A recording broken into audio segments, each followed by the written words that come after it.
Hey, what is going on, everybody? Hopefully the music's good, you can hear me good. It's good to be back. Sorry for such a long hiatus. It happens. I feel like every once in a while I have to sort of reevaluate my relationship with social media and kind of learn from my mistakes and my experiences and then come back at it. But definitely, out of all the forms, live streaming was the most fun. Hope you're having a good day. We are working on my most recent painting here. As you can see, it's already well along. My goal was to finish this painting and then start a new one today on stream, but we didn't get to finish it, so here I am. Definitely having a lot of fun with this one. It's sort of a fan art-esque painting. It kind of started out, I wanted to do like a very lush dense forest kind of thing with weird trees and stuff, high fantasy stuff, but for those of you who don't know, I am a huge Elder Scrolls fan. I've been playing Elder Scrolls since Morrowind came out, and I was looking at this painting and I was like, you know what, it needs some Betty Netches, man. If you don't know what a Betty Netch is, then go play some Skyrim and find out. But they're pretty much like giant floating kind of jellyfish things, and they're air creatures, which is pretty cool. But I just add that touch of fantasy that I wanted to it. So here we are, adding some Betty Netches. I'm not quite done with the basically they have like jelly on them. They're kind of like half jellyfish, half turtle. Like they have a hard shell and then kind of jelly stuff underneath. But basically, if you go to Solstheim in Skyrim, that's where they're located. They have different kinds, you know, there's like the bull netch and the Betty netch. It's like the male and female versions of it, but anyway. Good to see you all. If I could get a thumbs up in chat for the audio. I want you all to be able to hear the music as well as my voice.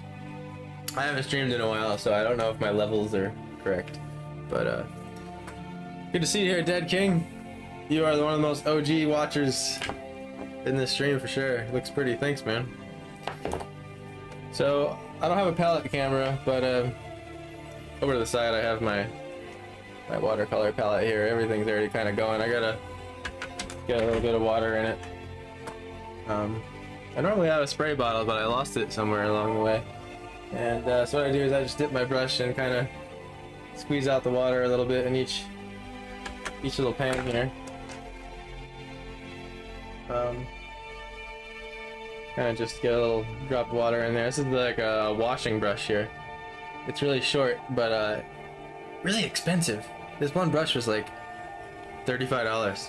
It's insane. But I tell you, it's, every once in a while you splurge and get a little bit more of, you know, you spend a little bit more on that art supply and it pays off. And sometimes I spend a lot on art supply and I'm like, why did I spend that much money? Better off going with the Walmart version. But it holds a tremendous amount of water. It's very versatile. You can dry brush with it and wet brush with it, so I like it. So just gonna let that water sit here while we catch up. Hopefully everything's running smooth.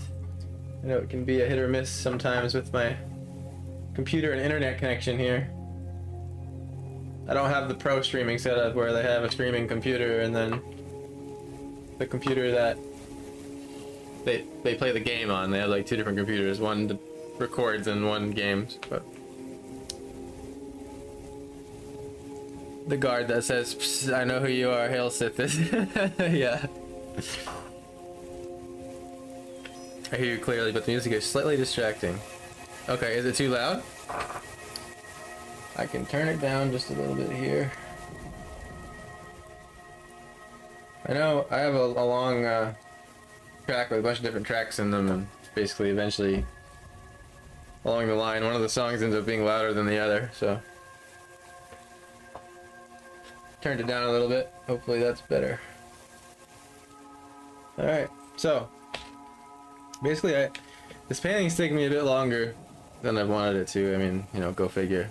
That pretty much always happens, doesn't it? But I'm trying to really get the light like coming through the trees. Just that forest look where you're underneath the tree canopy, but then you get those few spots of sunlight kind of hitting. So it's taken me quite a bit to figure out the light balance there.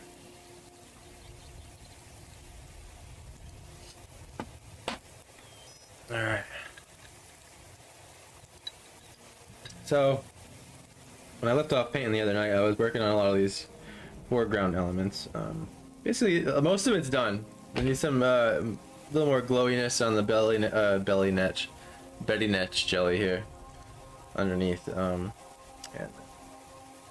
I gotta finish up. A big drop of water fell right here and ruined my grass back there, so I gotta fix that.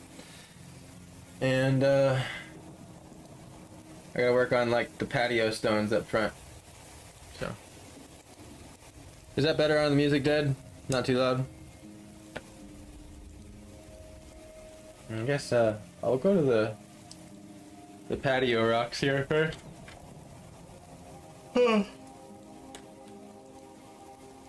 Basically, I prefer morning streams overall, but the reason I'm trying 4 to 6 is because it allows me to do my work. I can go to work first, and then all good, great, awesome, man. And then I have time to make my money, and then basically stream at night. So I'm trying to wrap it around my life.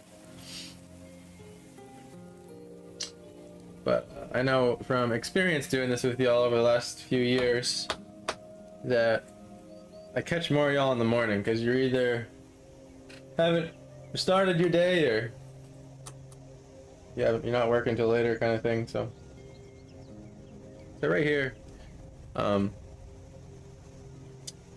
getting a lot happier with the values here.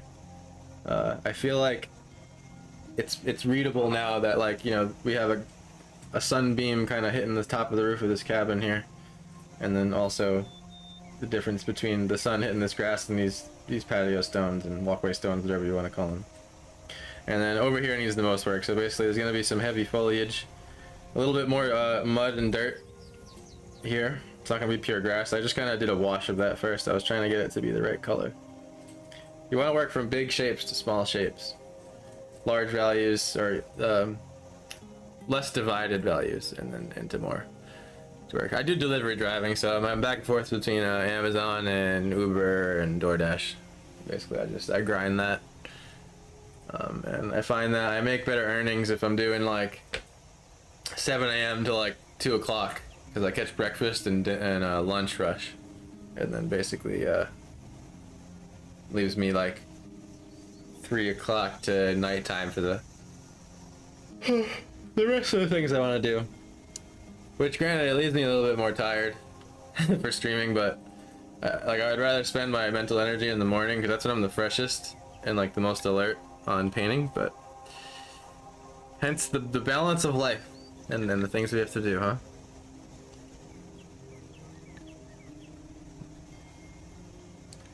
Also, delivery driving, it gives you, I would say, the most freedom out of any job, which really caters to my artist journey. So I do want to get a palette cam again going. I think it's beneficial because I do want this to be somewhat educational. I like to, you know, I mean, for the most of the blabber that I spew during a stream, I like to kind of explain what I'm doing, and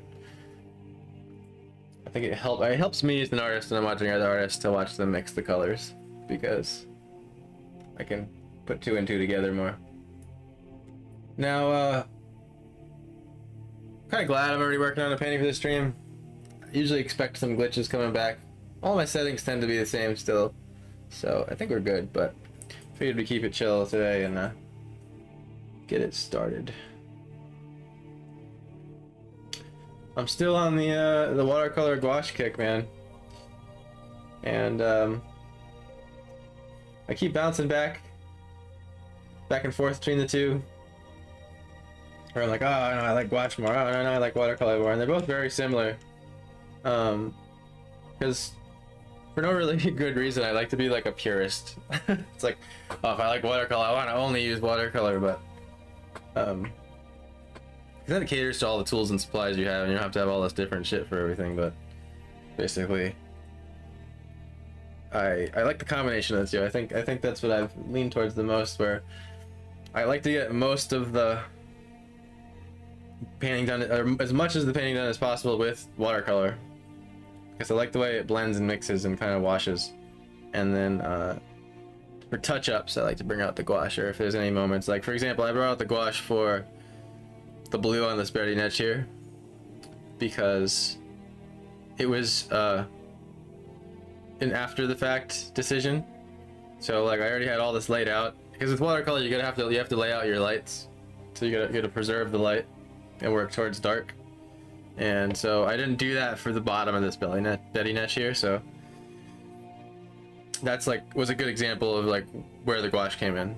Gouache is opaque, watercolor is transparent, and yeah, I mean you can glob a bunch of watercolor onto your brush and use less water, and it will be somewhat opaque depending on the color. But if it comes to like putting like bright yellow over black or something like that, the gouache is king. Man, I have a cup of coffee, hence my yawning. This is my yawn potion. Yawn preventing potion. I also thought it might be fun. I know I advertised my channel primarily as an art channel, but in the early days of the channel, I did do some gaming streaming, and I really enjoyed it. See, maybe on the off days, do some gaming streaming again. We got the War Within coming out, new World of Warcraft expansion. I'm pretty excited about that, and I think it'd be fun to just kind of, I mean, you only get so many times in your life, to stream a new expansion to a game, right? And I'm just diehard Warcraft fan. I mean, it's pretty much tradition at this point. It's like playing the new expansion just feels like going to church at this point. It's like like any expansion I didn't attend, I regret. Like I missed Legion and I missed Warlords of Draenor for the most part. I call like the beginning of it, but it's like, of course, like everyone and their mother says like Legion was like the best, and it did look dope with like all the weapon skill trees and everything. I'm also a big PoE fan. I love Path of Exile. Like probably like if that game doesn't go anywhere, I'll be playing that forever too. So I guess I'm kind of an OG gamer in the sense that like I play games that are old still, but they constantly update them. But oh yeah, PoE 2 is coming out. Yeah, stream the 1500 MMR game is ranked 25. Yeah, I mean pretty much. I mean I'm not advertising rank 1 play here, but I like to hang out and chill, I'm gonna try some mythics too, some player versus environment again. So over here I'm mixing a shadow color slowly, get the cracks here in the stones. It's gonna tie them together to where like the shadow wash here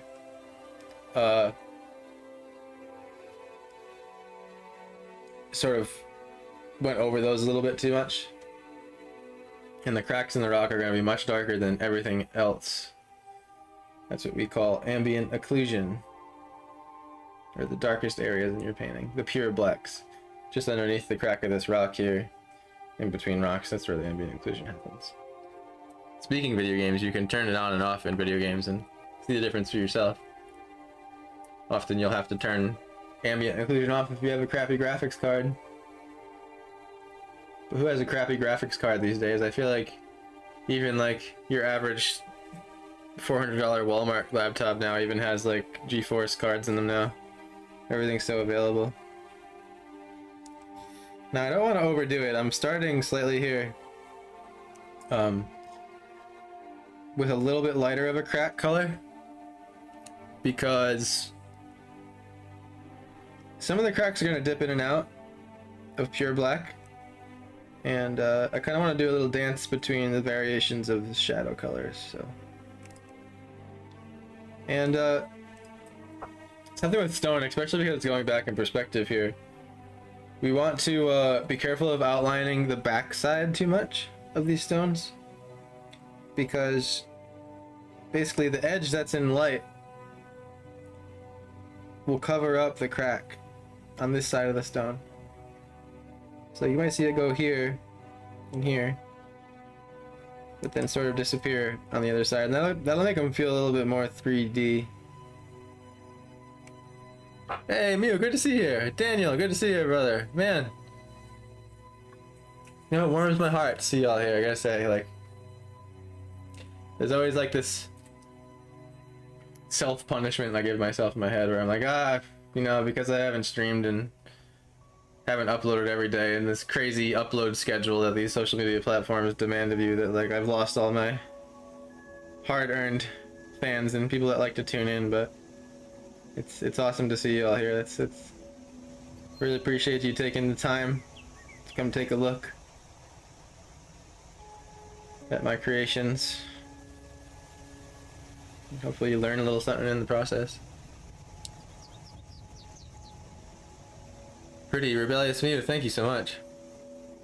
And to answer you, Danny, I've been doing good, man. I had to visit some family. I had to take a little bit of a hiatus from uploading on social media and kind of like digest how I want to approach it again and redo it. But I think the optimal form is streaming again, and I want to put a little bit more work into my videos. The thing is, it's exhausting to like stream for 6 hours, then edit all that raw footage, and then into something that's fun to watch. So I end up being lazy, and I do time lapses where I just like slap some music on it and speed it up and call it a day. But I kind of want to do a little bit more involved videos.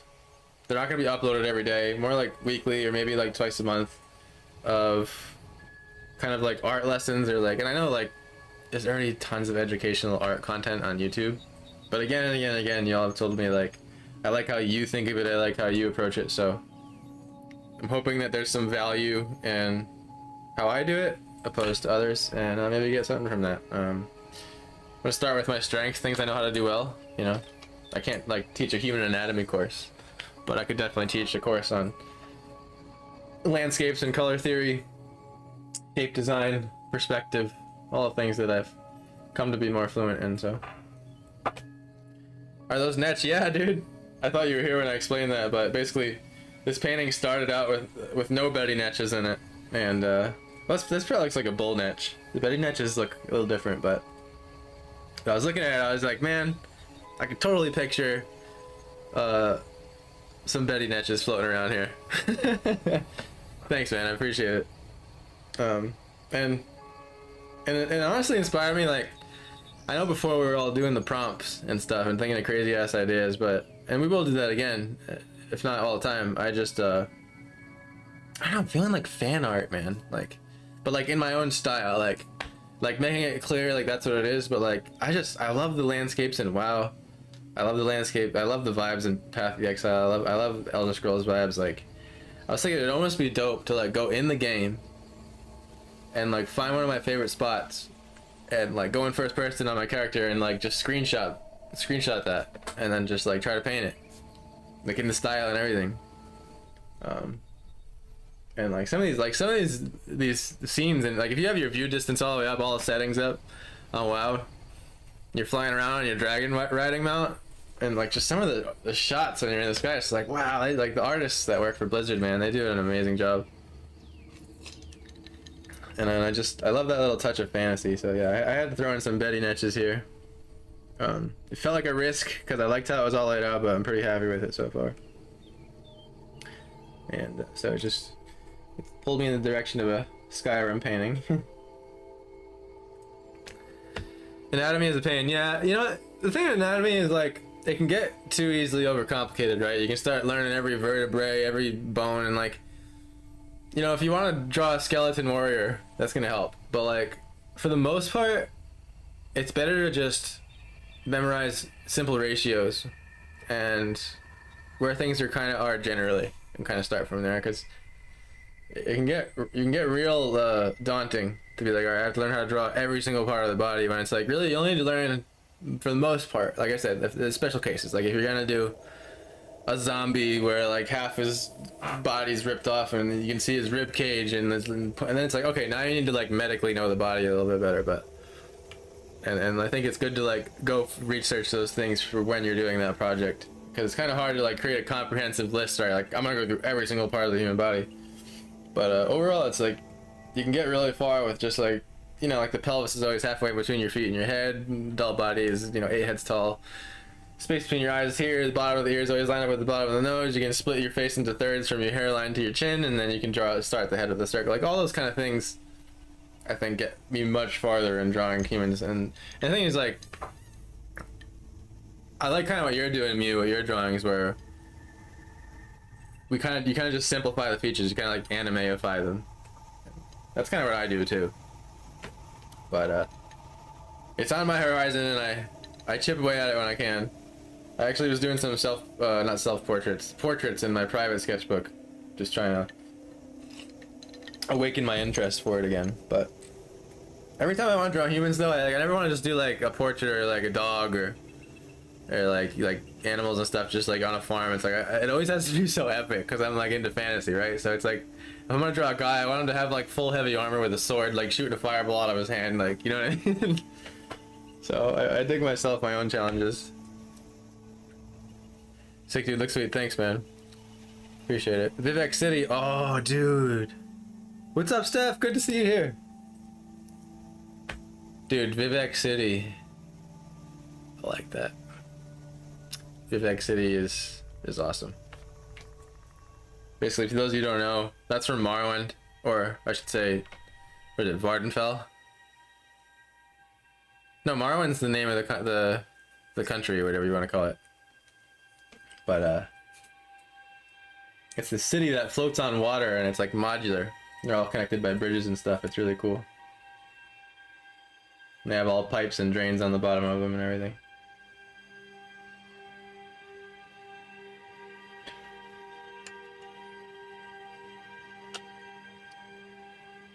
Alright, gonna continue here in my cracks on the ground.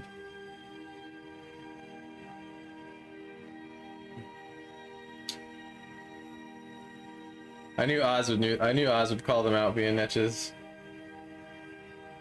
He knows. Also, another thing I've been doing lately, so I've gone through a lot of phases of like color mixing here with like what kind of paints I use, but I recently designed myself a new palette here. So there's no pre-mixed secondaries here. It's basically, I have all the kind of blues you would need. So you have black, then you have, they call it Payne's gray, which is a really dark kind of purpley gray, more on the blue side. Then you have Prussian blue, which is like, I never realized how important that color was till recently. Like, Prussian blue gets like a lot done because it's a greenish blue, which means it has yellow in it. Then ultramarine, cobalt, and cyan, or sometimes called cerulean blue. And then the three main reds, which are alarms and crimson, and these alizarin crimson, I always say that wrong, alizarin crimson, and permanent rose, and then your cadmium red, and then two yellows. So you have lemon yellow and cadmium yellow. And you can make any color in the universe with that palette. And basically, I was starting out at first, I was like, okay, I want to just try just the primaries. I'm just going to do red, blue, green, black, or even just, I'm sorry, not red, blue, green, red, yellow, blue. But what happens is, if you don't have a blue red and a yellow red, and then also a green blue and a red blue, or say yellow blue and a red blue. There's certain hues that are almost impossible to accomplish. So like for example, you're not gonna get purple if you mix cadmium red with cyan, because there's too much yellow in there. And so you need to mix a blue red with a red blue. So basically the more traits that they share, the more pure and vibrant the colors are gonna be. Where I have all my premixes are in my gouache, and that was more of an art supply splurge than it was like what I needed, but hey, we all know it's hard to go to Michael's without leaving with like $100 worth of art supplies. Everything you paint would look great in my house.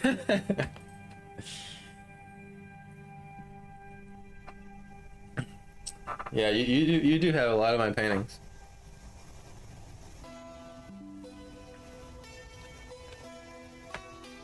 Dope art, by the way. What's the inspiration behind it? Thanks, brother. So, I like lush forests with weird trees, and basically, I was going for that high fantasy vibe where like the trees are really wacky, and the dense forest scene. Like I don't know about you, but I'm walking through the woods, or I'm in nature. One of my favorite things to come across is when you have a sunny day and it's kind of a little bit later in the day, either like just before dusk or in the morning, or not just sunrise, but like a little after sunrise, and you have all the shadows, and then you just have these little beams of light coming through the trees and just like touching these little spots on the trail. Like every time I see that, it'll make me like stop. I'm just like, it's like a little hit of mushrooms almost. Nah, I was just thinking about that, really. I was thinking about how much I like that in real life, and I just kind of wanted to paint it. That's kind of where it comes from, basically. Like anything I paint, unless we're doing something crazy, like from one of the prompts, is like I'm trying to like relay to you guys what beauty I saw in the thing, if that makes sense. So like through my painting, particularly this painting, I'm trying to like capture the beauty of like sunbeams coming through the trees. But then once I got to this point in the painting, I was like, I think Betty Netches should be floating around. And so Betty Netches are from the Elder Scrolls universe, and they're basically like giant, like if a jellyfish had a baby with a turtle. So picture like a jellyfish that has like a turtle shell on top instead of its like gelatinous top, and then they float in the air. So they're kind of like jellyfish turtle air creatures. And I don't know, it just gave me like the Skyrim river vibe, you know? Like I feel like this is like an abandoned hut that like you go look and you can like find like an apothecary satchel, take some you know, Hargraven claws and some thistleweed and move on. There's gonna be no holding back with the nerding on here. I mean, I you know, I'm just as much of a gamer as I am an artist. All right, let's try that. Went a little bit darker with it here.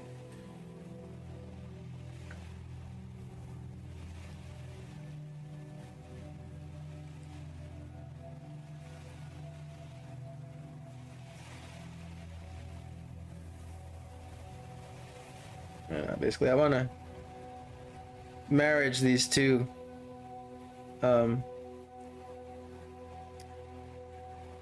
the lighting here in the shadow area with these cracks, because it's the one detail that transcends both color palettes.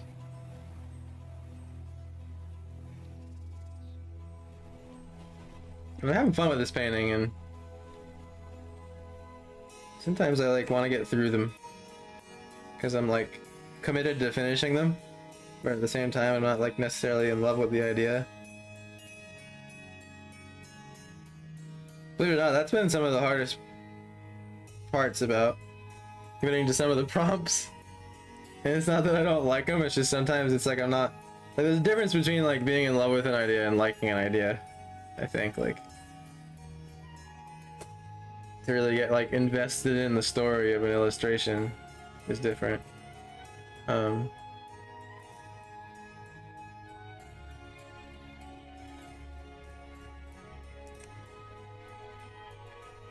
And that's definitely something I'm trying to improve on as an artist too, is like adding more story. For a while, a lot of my paintings, I'm just like kind of random. Just like, oh, you know, it's a cliff with a thing, and there's a thing over there, and I don't know, I don't really have any meaning to it, but I realize a lot of people come out and they ask, like, you know, what's the meaning behind that, and then I don't really have an answer.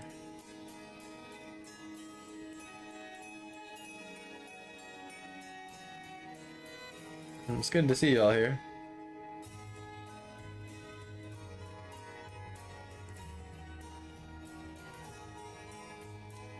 What's the music volume right now? Because this song particularly got louder. I want it to be a murmur in the background more than the foreground. I also want some plants to be popping up through these rocks, so I'm planning ahead with that. I'm not closing every line so that I can come back with some green. And that'll probably be another use case for gouache. We're going light over dark. Bring out some of the gouache. And I used to keep my gouache in a palette and let it dry and reactivate it, but I find I like to get it right out of the tube if I'm gonna use it, so I don't do that anymore. Like, it does work, like you can reactivate the gouache, but it doesn't, whatever base they use for watercolor is, it's noticeably more water soluble than whatever the base is for gouache. And on top of that, when gouache dries, so basically when like you have a pile of watercolor and it dries, it dries like more rubbery. It's almost like, it almost feels like hard silly putty, certain colors, depending on the color. But gouache, it dries very dry, almost like, it turns into almost like chalk. Picture like the consistency of chalk. And what happens is, it'll crumble. And you get all these gouache crumbs everywhere, and then it ends up being a waste of paint, so I'm keeping it in the tubes from now on and sort of just taking it out when I need it. Didn't really like the direction of that line. We'll keep it though for now.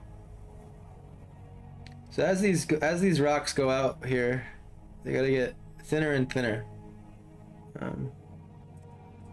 Gotta keep in mind my imaginary grid. Perspective grid.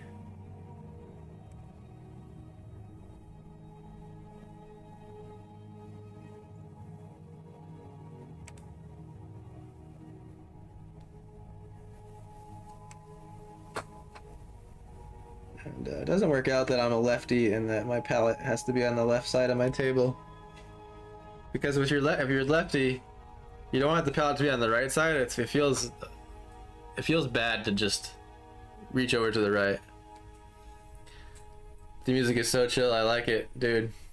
It's the best music, man. That's why. You know where this music's from? It's from where Betty Netches are from. Best soundtrack ever.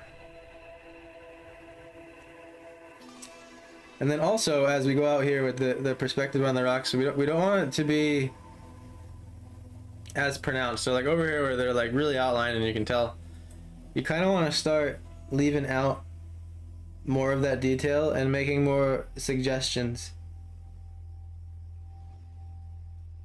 And the spots of heavy ambient occlusion, so like kind of where like four corners of a rock meet and it kind of makes a little bit of a hole, you'll see that more going into the distance than you would, you'll see that more up close than you would going into the distance.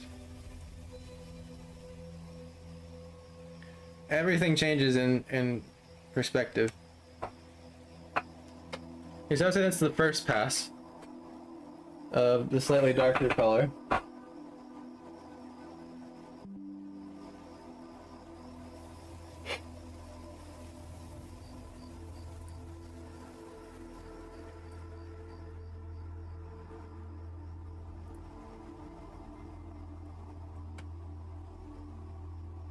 Just checking something on my other screen here.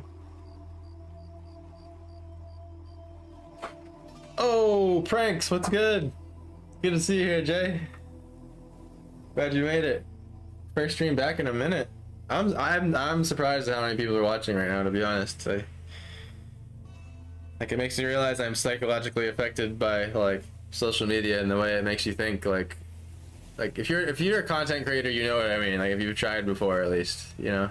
I mean, I can't say I'm a successful one yet, but I can say that I've tried my ass off at it, and they make you feel like you have to upload every day. Jay knows this very well. So it gives you this feeling of like, oh, because I stopped streaming for 2.5 months, it's like everyone's gone. But really, that's not the case because you're all here, so that's great. Makes me feel like I didn't lose all that work. Now, believe it or not, in this scene, because it's such a heavily dense forest, there's a lot of green diffuse light. So a lot of these shadows, especially when out into the distance, are more green than they are blue. So I'm picking my Prussian blue here for the color because Prussian has yellow in it, or it's a green blue, they'll say, a greenish tinted blue, which essentially just means there's a little bit more yellow in it than like ultramarine, which has a lot more red in it. And I'm taking some Prussian blue and the slightest bit of yellow, because I'm not trying to make it green, but I'm trying to keep it more on the blue side. And then a little bit of red, because when you have green and you add red to it, it becomes brown. And when you have a good ratio of yellow and blue with that red, it turns gray. And I have my test paper here, and you can see that that's a gray. That's red, Prussian blue, and yellow in a certain amount. But you can see that it's, if anything, it needed a little bit more yellow.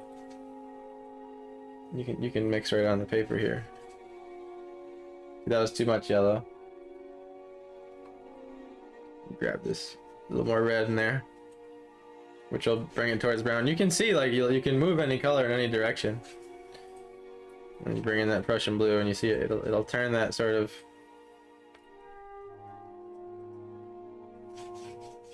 grayish green. I'm looking for like a grayish green, somewhere around there.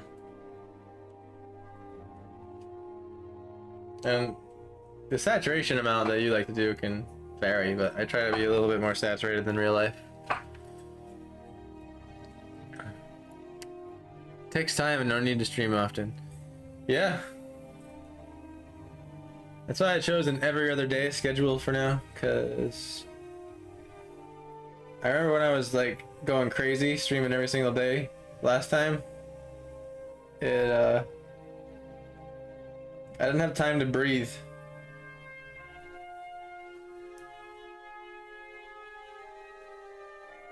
Need time to breathe in between streams.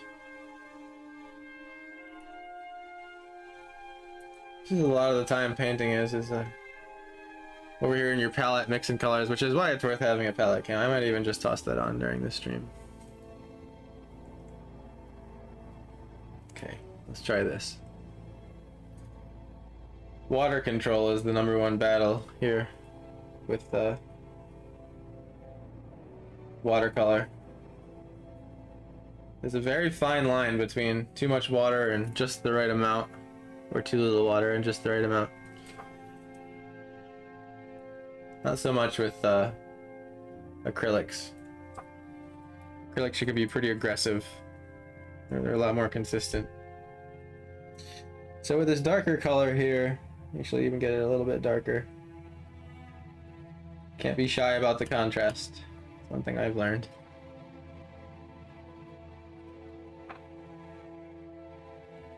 And so like right here, for example, these two rocks come together, or these three rocks come together, and they create this little pit. I want to bring out the darkness of that little pit.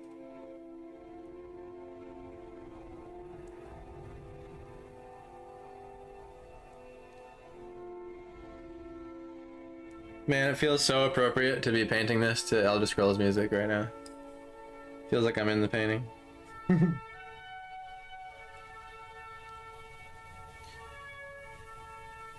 I also can't afford the monthly subscription right now for copyright-free music, so here we are.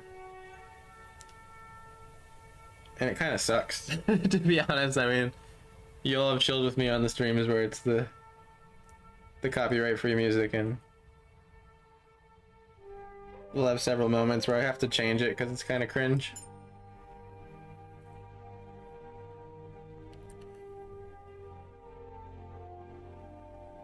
Ah, thanks for this. That's awesome, Jay.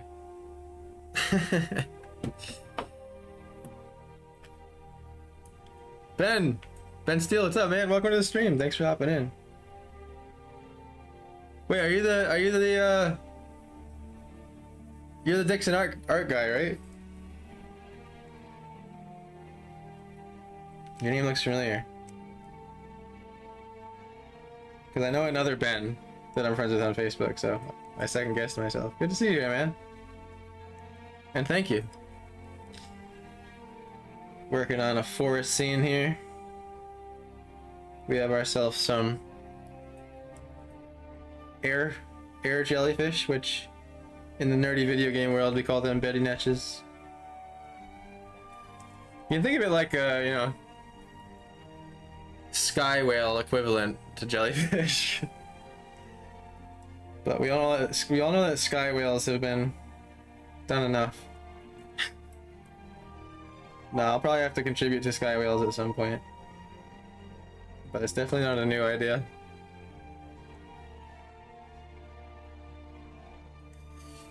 I help with it, I'm not an artist though. Ah, I got you.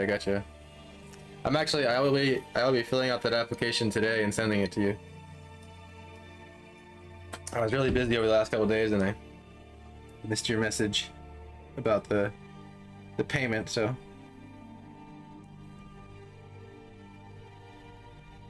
And considering that it's in an alley, I mean my 10 by 15 tent, it's pretty big, like I'm not gonna lie. And I've been talking with my girlfriend and how I need to just get a 10 by 10 because literally every single art festival in the universe, pretty much they all require a 10 by 10. So I'm like, I might as well just do myself a favor and have both, and then I can use the bigger tent for other times. So, oh, what's up, Marcy? I got my cat meowing at me. This happens often when I stream because she thinks I'm talking to her. And then she wants to come hop up on my lap. It's not a good time, Beans. Her name's Marcy, but I call her Beans. Y'all have nicknames for your cat or your animal, right? Like, it's like you have like your actual animal's name and then you have a nickname that you call them immediately and you never actually call them their actual name.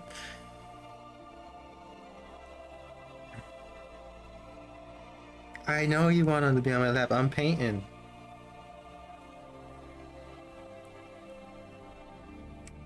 Our cat's funny. She loves to be part of the conversation. Anytime me and Kirsten are like talking in the kitchen, she'll come and stand in between us and start yelling and talking with us, swirling in between our legs. It's really funny. This is the proper darkness I'm looking for here. And I know a lot of the paintings I do are generally small here, but like I've said before, I like to get through more paintings. But, however,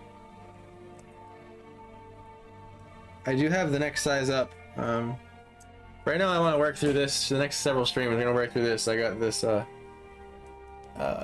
7x10 mixed media here. It's a really nice book. They said it was level 3 artist, which I was comparing the different levels at the store, and I was just trying to find a paper that I like. As a watercolor gouache artist, you're constantly searching for a paper with the right texture, and I found it to have a nice texture and a good size for this. But I have 3 sizes up from this. It's like goes like 12 by 18 and like 18 by 24, and I have like 30 by like 22. Gigantic. It's like the camera mount I have wouldn't even be big enough. It'd have to be like, the camera would have to be like hanging from the ceiling. But see, the cool part about watercolor and painting is that you can just increase the size of your strokes. So it's like I can make something look this detailed on the bigger piece of paper, but the strokes will be larger overall. You have like a minimum size of paint mark that you can stay true to. Also, I mentioned this briefly on the Discord, but it was kind of a passing conversation with a lot of messages, so I'll mention it again. Basically, it's not happening yet. I'm still in the process, but basically, I am going to be shifting over to limited prints on the website that I actually have.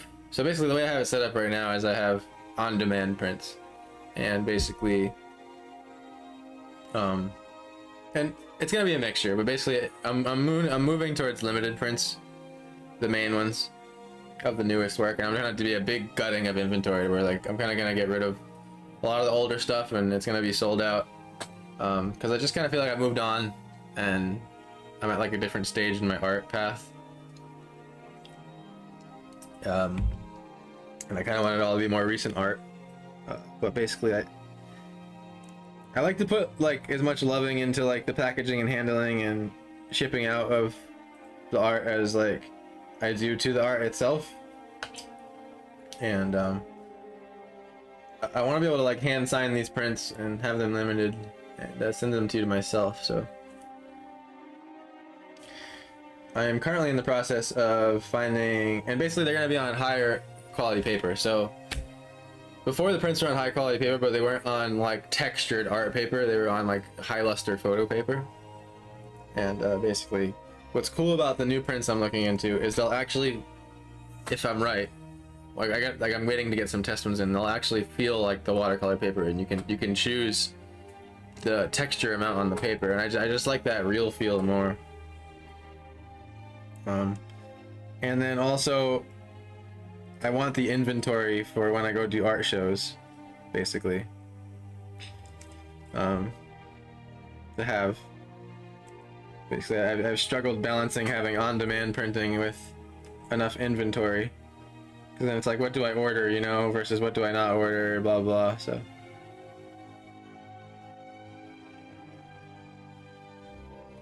And I'm going to also be expanding like the merch, which will stay on demand. There's only so much money in my wallet to buy my own stock at the risk of not selling any of it, right? That's the nice part about on demand is like you don't have to hold any stock. It's just you just sell as much as you sell.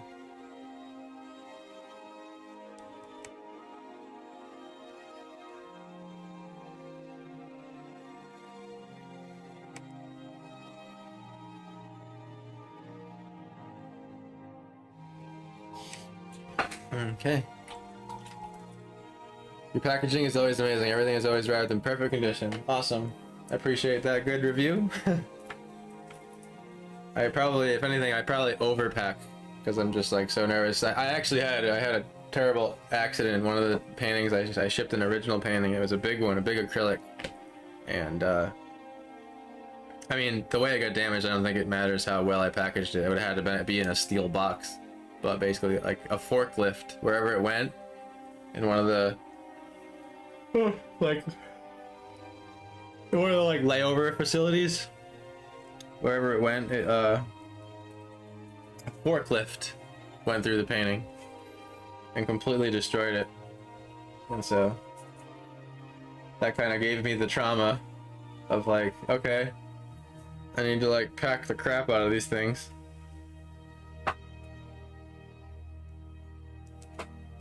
And you know, that probably may never happen again. That's like the one story of my career where a painting got destroyed in shipping. But you know, can't hurt to be safe.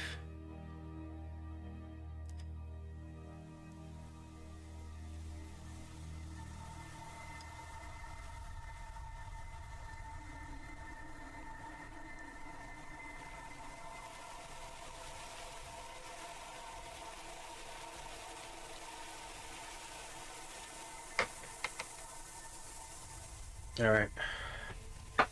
Taking a step back here. It actually helps when I stream to have my smaller view of my painting here. It's really good to like have a way to back up from your painting. And see how it looks from like a tiny thumbnail perspective. Because you gotta make sure it's readable. Alright. 1 second. I have now increased my amount of monitors. I have 4 monitors. You look over here, it's like 900 screens. Because it's just like, the more I've streamed, so you just can't even have enough monitors, I swear. Like if I had 1 monitor just for chat, I would.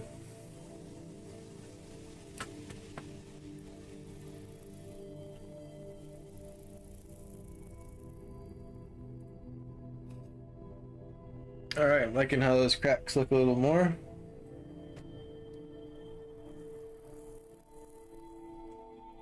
Now, rocks need a little bit more texture. So I'm gonna water down this color a little bit here, and I'm gonna add a little bit more blue to it. In watercolor world, more water essentially means more white. Granted, you still have the white background of the paper.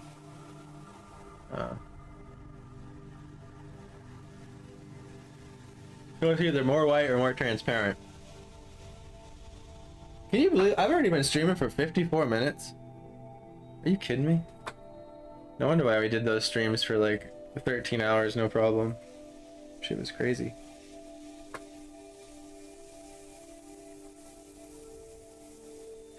So, just adding a little bit of texture here with a lighter color.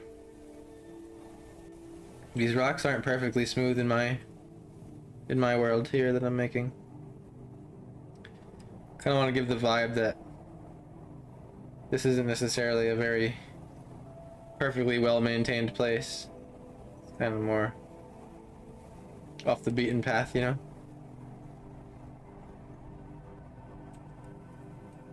And a lot of these textures here I'm outlining, they're already kind of there, hidden in the little variants of the paint color.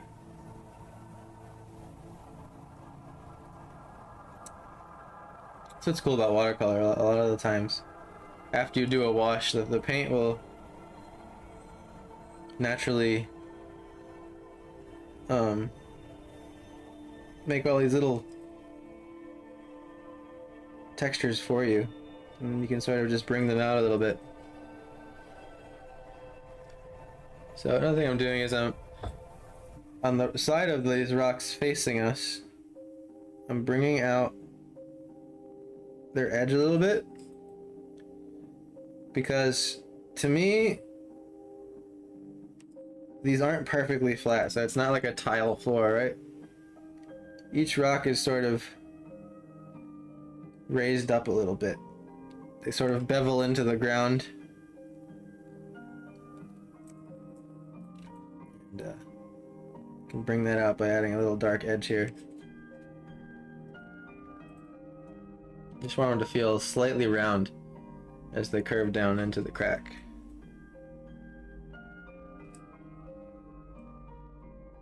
And these are the spots in the painting where you can slow down and relax and enjoy the details, because they do take longer. The painting usually goes really fast, and then by the time you hit the foreground, it's slows down tremendously.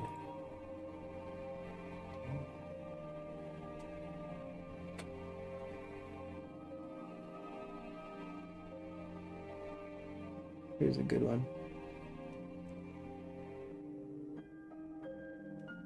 And I want these edges to be a little bit broken up. A lot of the times, like, a shadow edge like this will lead right into a little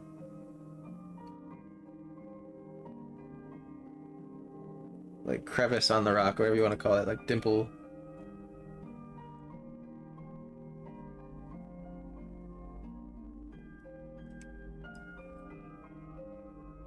And then I'll have to mix a shadow red color for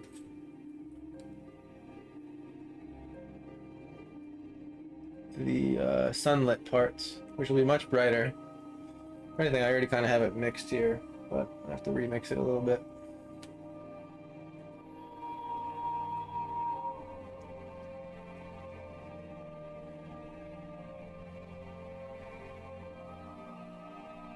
Also, lately, what I've been doing is, unless it's like a very, more. Oh, hey, good to see you, man. I really appreciate you hopping in. I hope you have a good sleep. I'll catch you hopefully on Thursday.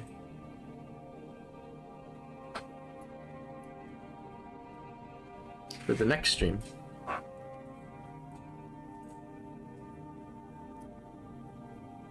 Maybe for a casual game stream, who knows? Some arena with the buddies, right, Oz?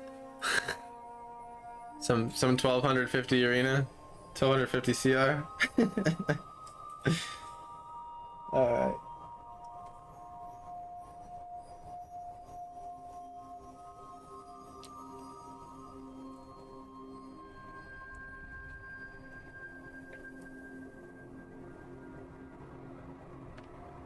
Set up a palette camera for you next time.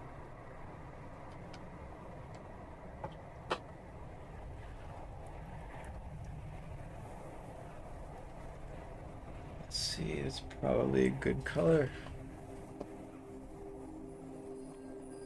It's good with watercolor to have a little piece of paper to just test it on. It's probably even a little too dark. Go for it. Add a little water.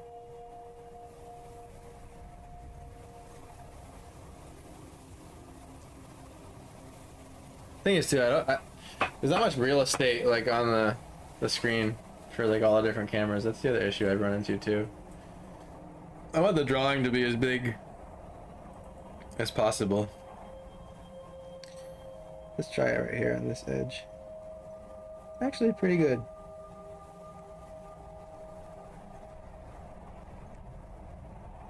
Yeah, essentially I'm doing the same thing that I did with the shadow area. With the red rocks here. Not really red, it's more gray, but I found that I was visualizing a reddish tone to them. And partly because it's always good to find some points in your painting where you can contrast cool and warm as much as possible.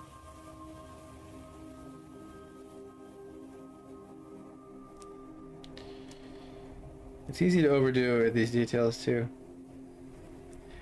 Don't want to detail every single little thing. If you make just the right amount of suggestion, the brain will take it the rest of the way. It can magically fill in the details for you.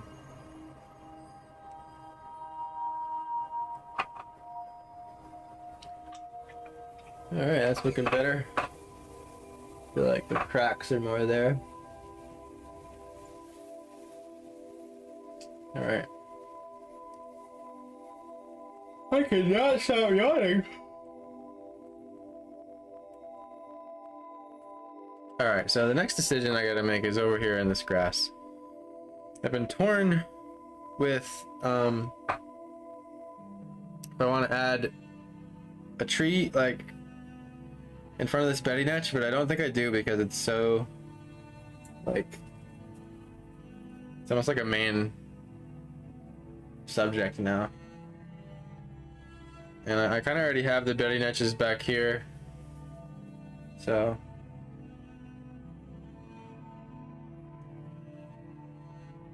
I think Oz, you're right, just saying it's a Netch rather than Betty. The Betty and the bull thing, like male or female version.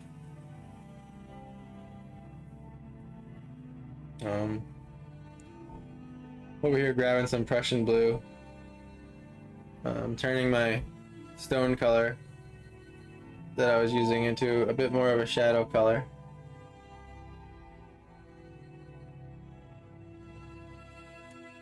That has a little more green in it because we're going back now. Even though this Netch is close, it's not so far that it becomes as blue as like the background trees, but let's see what that does. A little more black.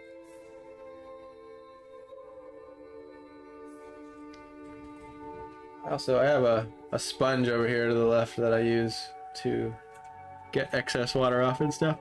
So,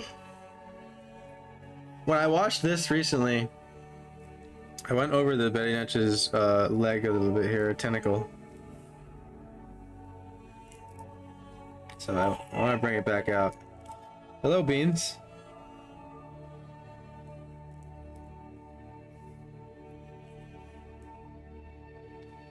That was kind of an accident, but I liked how it looks. And the thing is, this is all in the shadow here.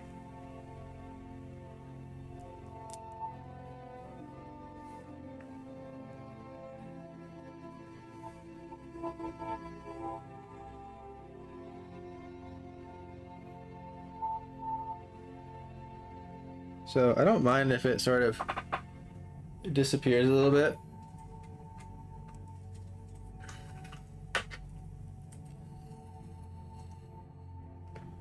Do they have some sort of ability or they just float around and look cool? Sorry if it's a dumb question.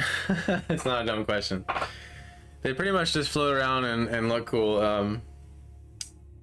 In the game, they're actually kind of docile, where like a lot of the creatures tend to be aggressive, but like you can walk right up to a netch and they won't really attack you. They're pretty passive, unless you go near like a bull netch and it has like babies near it, then they'll get pissed at you. But other than that, it's almost weird. Like I drew this netch over this tree back here, and because of the texture of the tree going, it almost looks dope. Like it like accidentally made texture for it, but I do want to fix it up a little bit.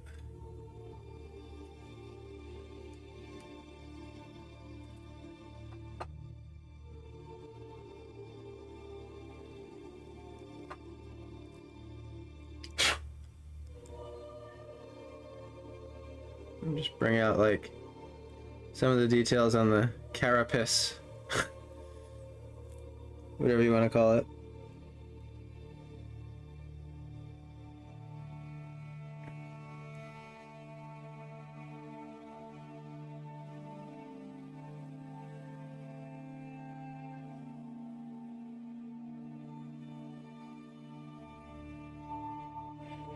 Yeah, it always feels scary when you put darker colors because they come out extra dark until they dry. Can't tell you how many times I've like put something on like that and then it's like it dries and I'm like, oh, it doesn't even look like I put anything there. It was the same color. Things dry like 2 shades lighter.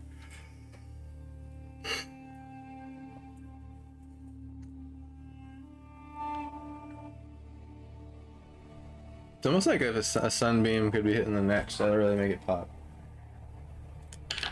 So I got some of my white gouache here. A lot can be accomplished with just the white gouache and watercolors and that's it, but I find that if you need something to be bright and saturated, it's a little tough with the white, because when you add white to something, it immediately desaturates it. So at the same time you're trying to maintain the hue, you're losing it when you add white. But for the most part, you can get most of the opaque needs of gouache with just a white tube, and then you mix the watercolors into it. I use Winsor & Newton gouache and Winsor & Newton watercolor, so like whatever they're doing, they go together really well. So I already have my Betty Netch colors here mixed.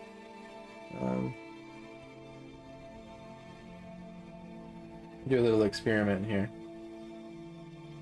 This may be painted over because I'm not sure if I don't like how it comes out yet.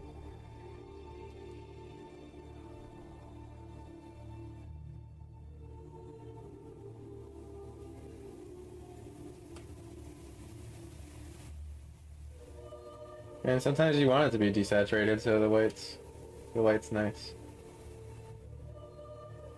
One watercolor artist I learned from, he only uses white gouache and mainly gets everything else done without other gouache colors. But the cobalt blue jelly here on the bottom is was the special case where like it really helped to have pure mixed cobalt for it. Can't quite get it looking that crisp and pure without the actual like pigment itself being cobalt.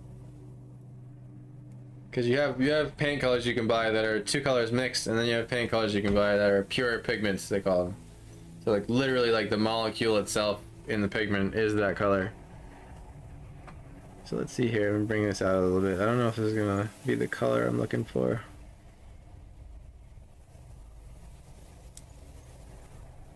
But can use it to maybe bring out some of the designs on this thing.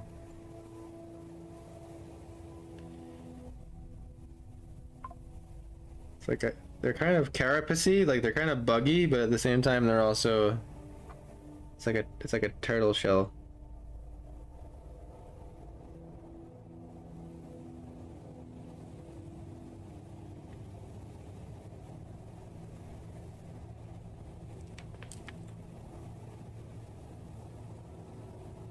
And maybe just some lights hitting it here on the back end.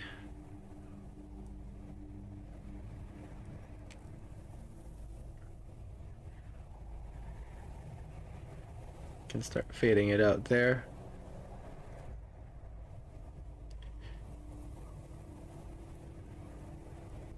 And the cool thing about transparent colors is they do a lot of work for you. There's all these little steps that save you time. So like in other words, like say I want this color to get a little bit darker. Rather than having to mix like a slightly darker version of it, all I have to do is just add a little bit of water, and the transparency effect will reduce its brightness rather than having to literally have a darker version of the color. So it's just the same color, but it's showing the dark layer under it more, and that in turn essentially mixes it for you. And it can feel a little bit unpredictable at first. Once you get used to it, it's actually just, it's better, in my opinion. Maybe he's popping up a little bit more. Now I'm gonna get even brighter color here. I guess kind of assume that it's cool that the shell is like kind of almost like steel blue.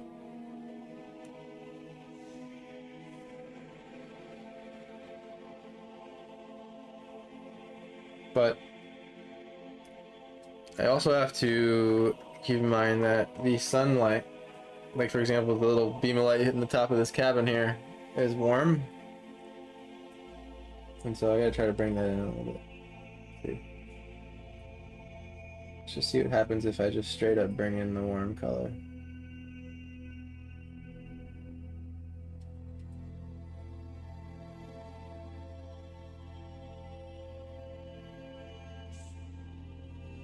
But just on the parts where the sun is really hitting it.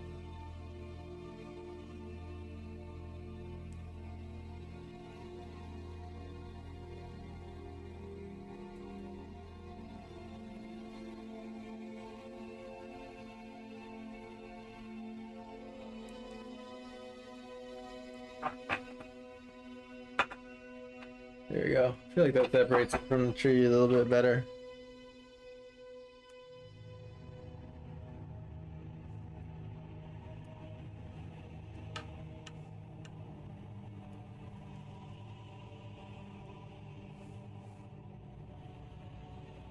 Also, I realized the texture between watercolor and gouache is slightly different when it dries on the paper as well. One tends to be a little bit thicker and more chalky, and the other is much more like translucent.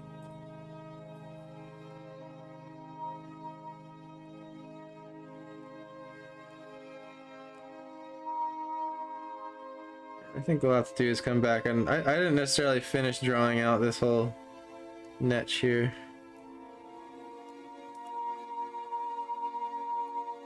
I kind of just outlined them.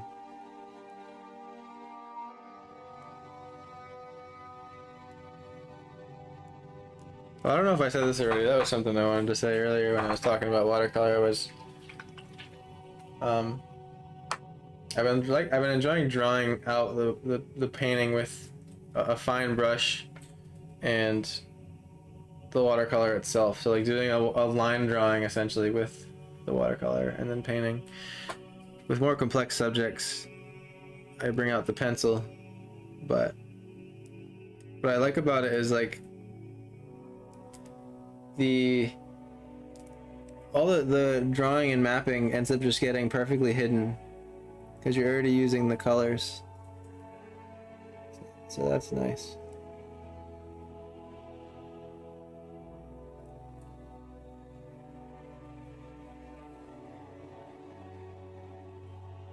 And I'm kind of just making up my own turtle shelly design here. Different blue variants. Come in here and refresh the black lines. Or the dark lines, they're not black. I feel like black's very obvious. It's like I've gotten used to seeing the light and the shadow so much that like I rarely use a pure black. It's better that if it's like a really dark blue or really dark red.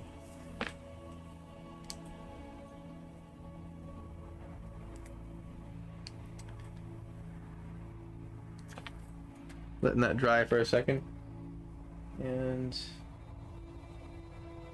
get some more of my white here and lighten the sunny color even more.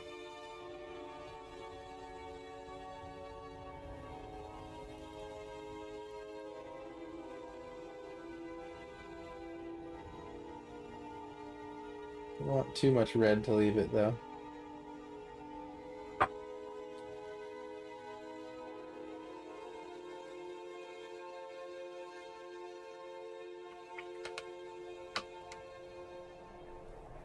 Sometimes the color mixtures are really sensitive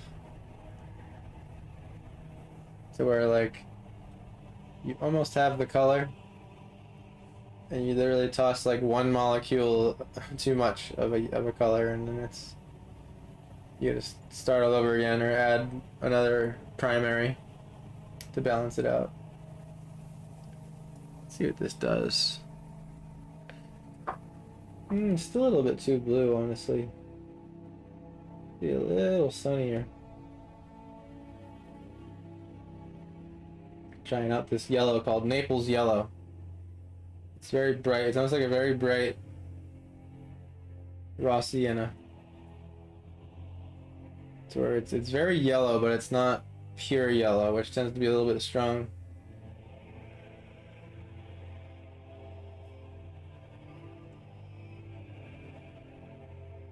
Just the slightest bit more red. I'll try to get a palette camera going next time. I don't want to spend the time to do that now because we only have 2 hours.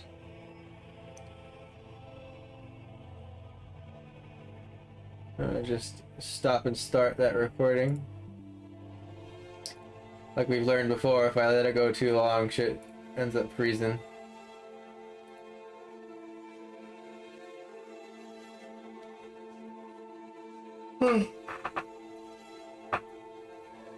Well, I can't stop yawning.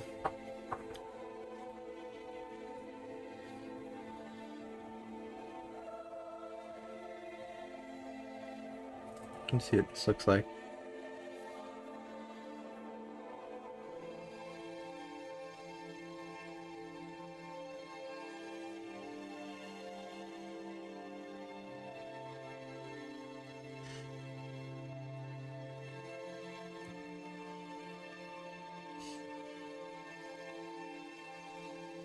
It's almost like the carapace could be a little shinier. Almost look like wet.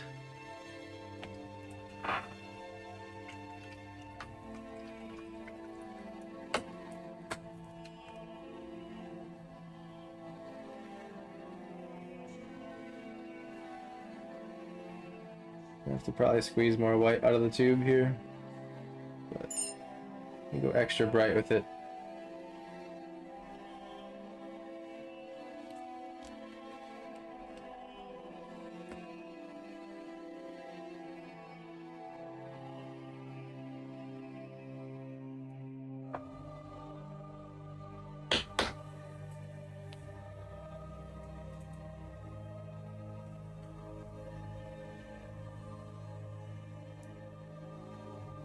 Just on the edges here.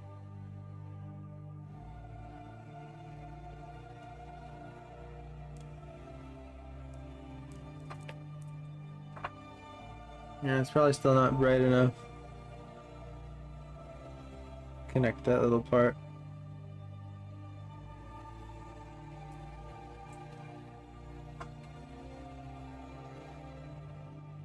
Almost. The palette's getting messy, so some colors got in there I didn't want. Which it's generally good to let all your colors mix on your palette. It's not a big deal for the most part, unless you're looking for something really pure. It's actually beneficial for you to let most things kind of mix together, because that's what happens anyway. Like when you study light and color, a lot of different colors are rubbing off on different colors, and it's kind of like happens in real life.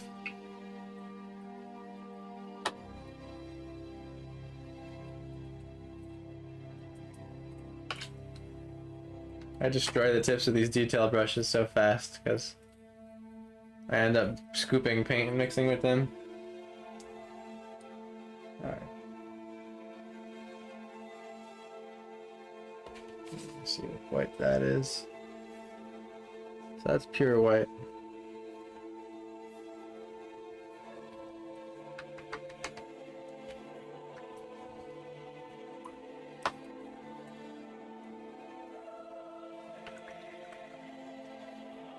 How goes it over there in Arizona, Steph? Is it still Death Valley? Must be right now. Late July, early August. Would you say 14 tourists die every year or something? Because they walk out into the desert without enough water?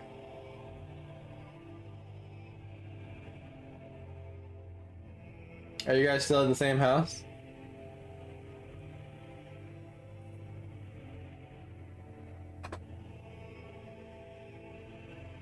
It's actually better for me if I move my palette directly under this light here.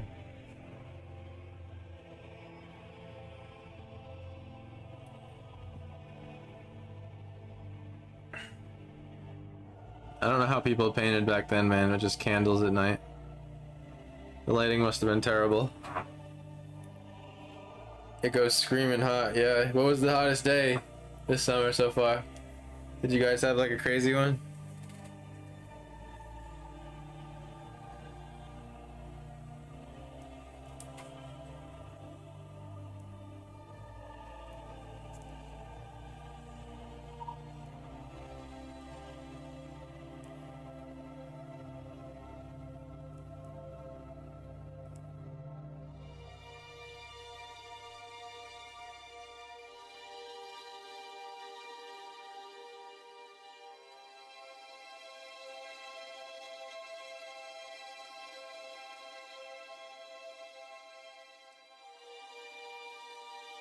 There we go. I feel like that brings it out from the tree a little bit more.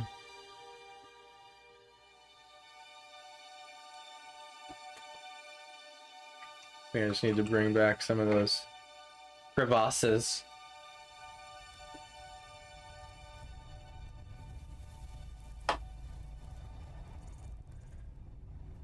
Yep, same house. Our friend Tom is Cummingling. Cummingling? I'm not sure what that word is. Coming out next week, so you're going to explore Williams and take the train to Grand Canyon to get out of the heat for a few days. The hottest day so far was 118. Jesus. How does your house just not melt?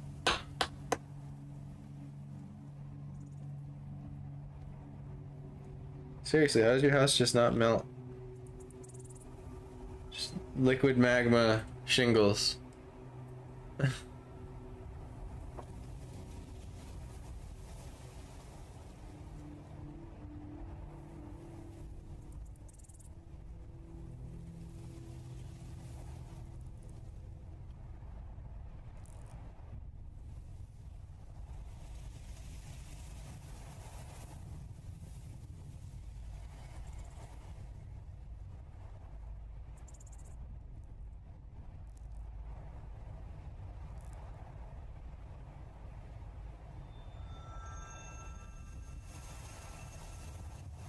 Just want to bring a little bit of the blue back. The mid-tone. Mid-tone blue.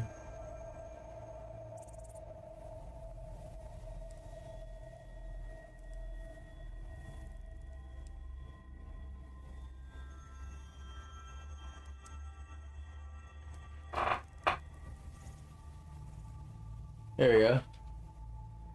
I think it's starting to look like a shell now.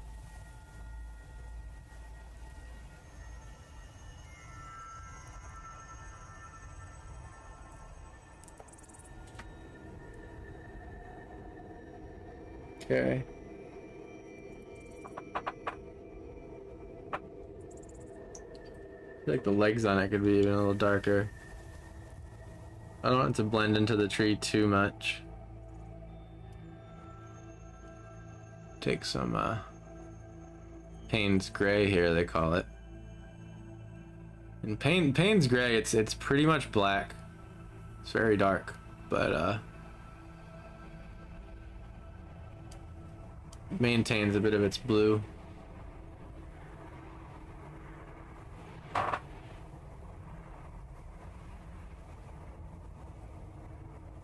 My computer's fans just kicked up, just giving it a look. I've had in the past the stream fails when I screen record at the same time, because basically I'm trying to make this a time lapse later for my channel, and it's always a juggling act with trying to make everything performance based and not make anything crash.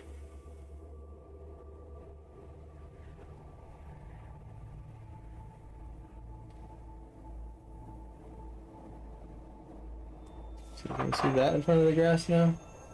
Still very dark, right? It's fine that it blends in. It's just it disappeared too much.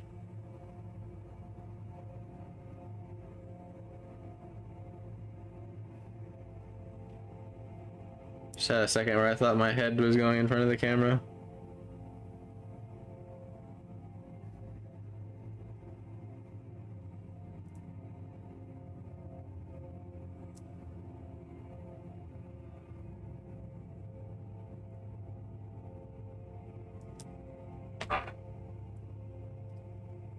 It's a lovely 74 inside and tile shingles, but as you know, we're not inside. We're in a pool. Sounds a lot worse than it is.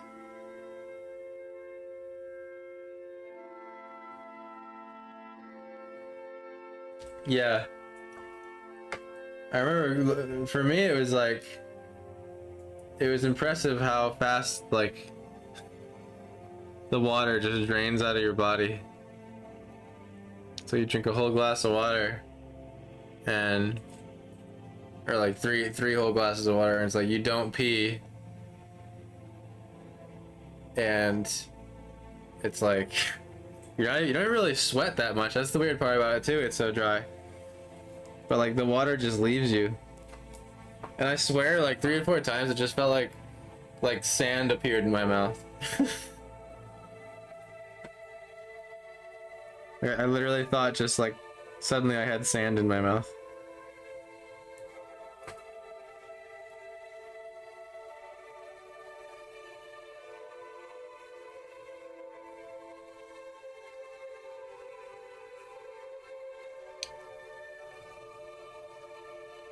I think I want to make my niches here a little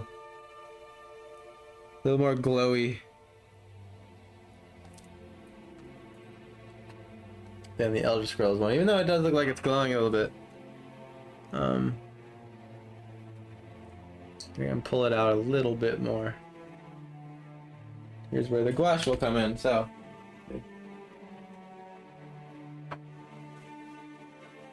have this. See, that's pretty bright.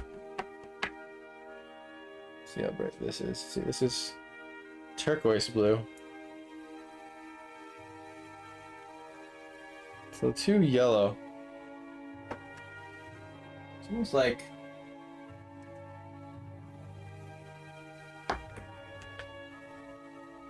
I need to just get primary blue and lighten it. Yeah, because I really want the Netches jelly to stay red blue towards cobalt. Like that very rich blue. I'm gonna put some on the palette here. And that's phthalo blue. I feel like that's really dark. Yeah. It's almost like phthalo blue is. It's like Prussian blue's brother, but a little bit lighter.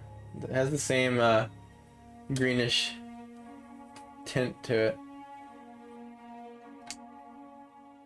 You find that in the color world a lot of the colors tend to be the same. Different names. Same kind of ratios of colors in them.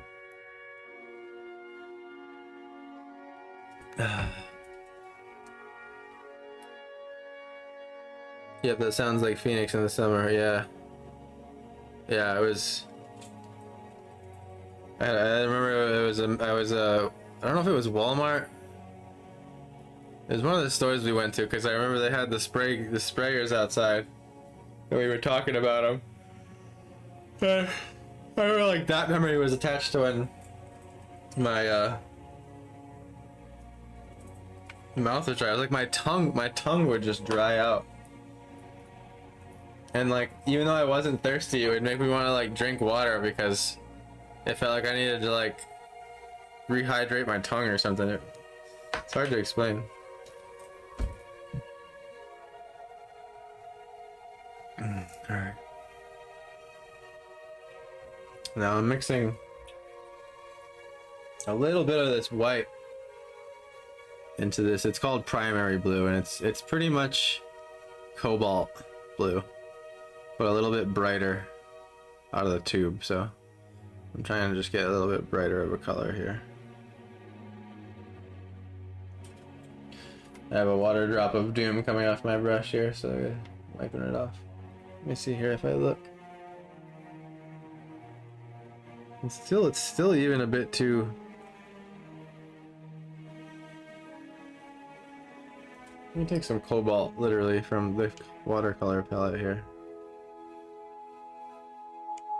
What's cool about cobalt, I wasn't hip to it till recently because I was like, what's the difference? You know, you have ultramarine, add a little bit of yellow to it and call it a day, but it's one of those pure pigments where it's like actually cobalt is the color. And I find that it's right in between ultramarine and cyan, which I found it useful to have that intermediary blue. That's how rich that is. That's nice, isn't it? Cobalt, man. So rich. Let's see. Getting there. It's about what I need. Actually, it's coming out nice mixing the cobalt into the primary blue with the white.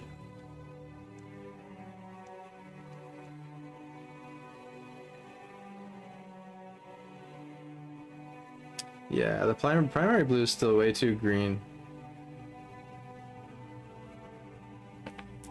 Let's see what that looks like.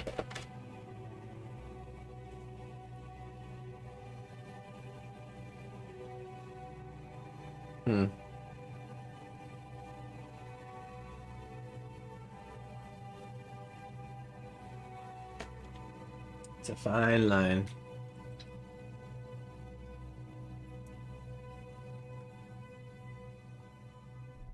Yeah, the glowy blue underneath is gorgeous. Thank you. trying to get it to glow a little bit more. You know what? I'm just gonna get cobalt. Time to bring out the big guns. Oh yeah, I have one tube of it, huh?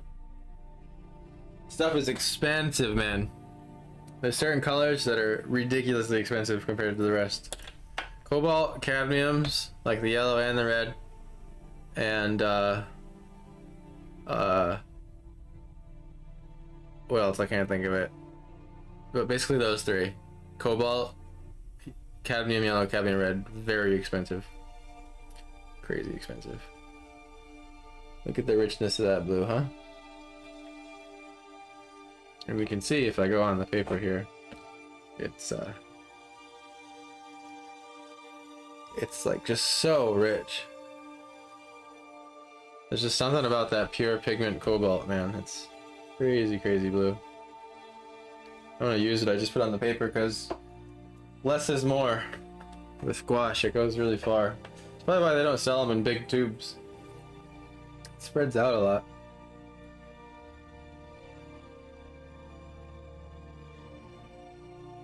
Mixing it on the paper here. You can see how close it is to the primary. That's what I mean, like they're very similar, but the camera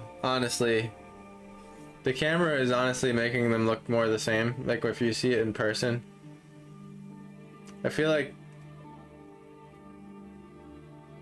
like when it goes through the camera, it loses a bit of like hue sharpness to where like little tiny subtleties aren't as obvious.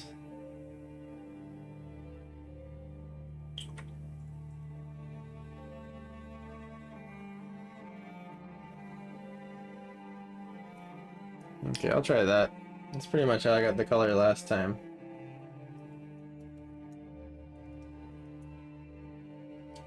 I remember when I first started mixing colors, I would like, before I like really had a thorough understanding of like how to navigate like what colors to add.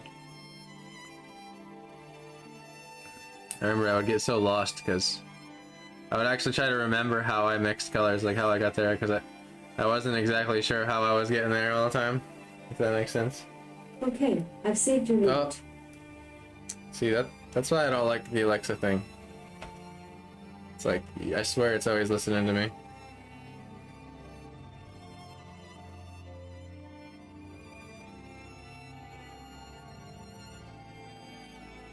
I just wanted to bring a little bit of glow on that leg right there. See that?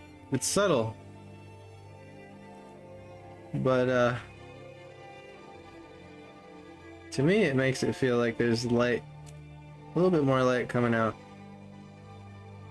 from this niche here.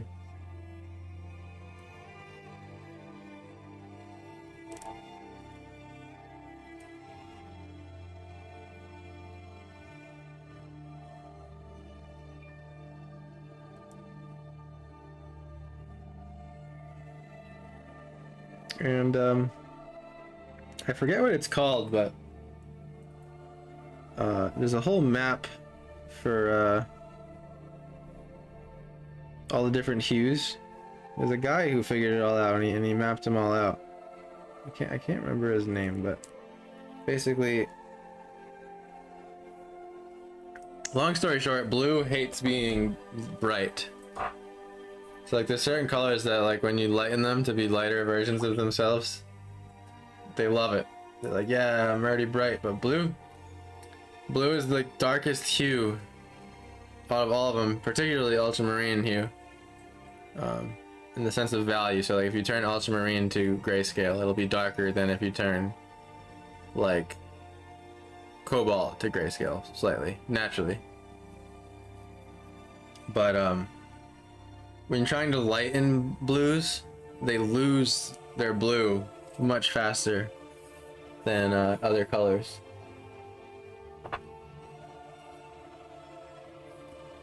So I don't really like how those legs are merging a little too much.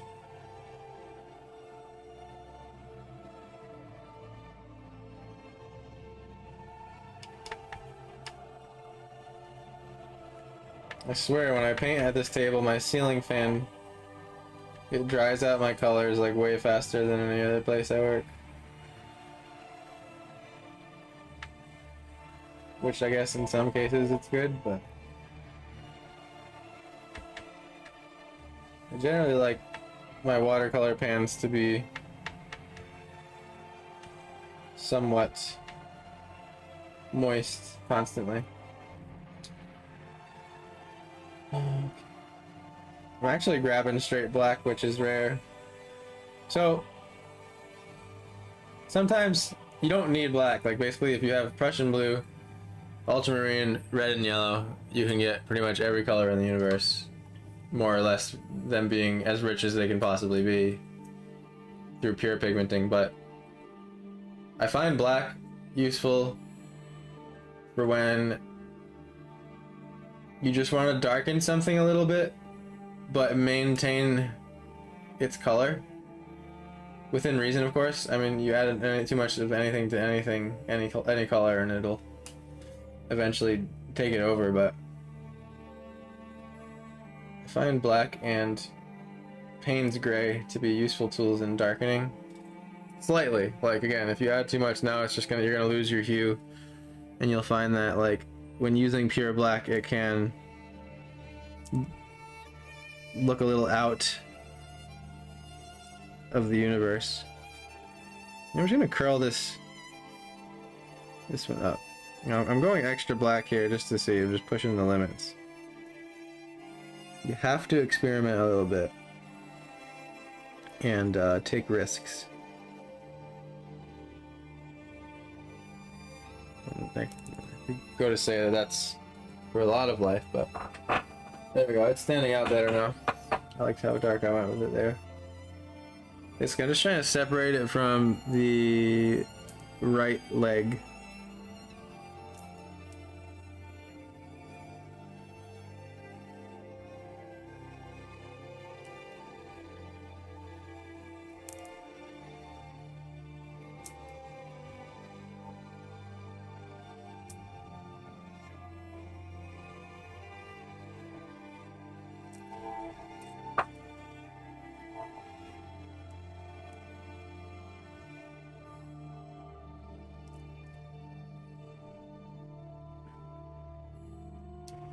I love your idea for Vivek, Oz. It's already stuck in my head.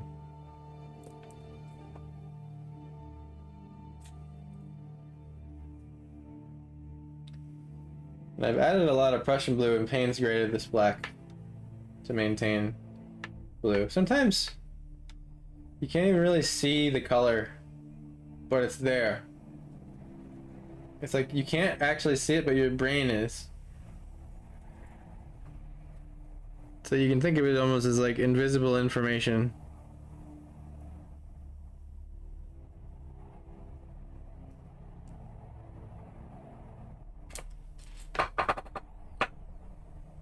There we go.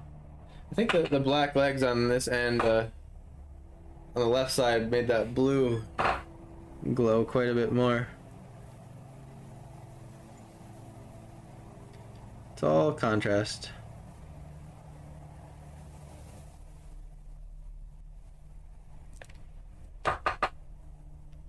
I'm gonna have to go a little bit past this tree.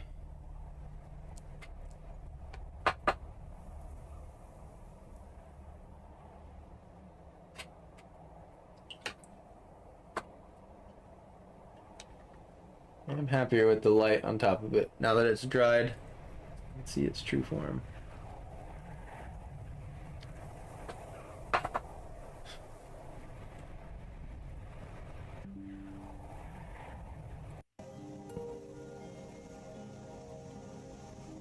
I'm just gonna stop and start the recording. I realize I gotta keep the file size this small. It's something that messes it up if I don't. It starts getting bogged down. It tells me how many people are watching on X now. That's new. Before the API just wouldn't even give me that reading. Alright, I like how suggestive the fence is on the house. I don't want to detail it up too much. Most of the detail needs to be over here in the foreground.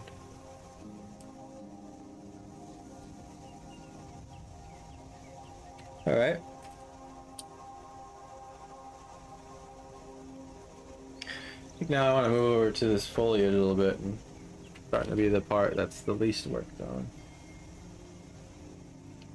Clean up some of my white here.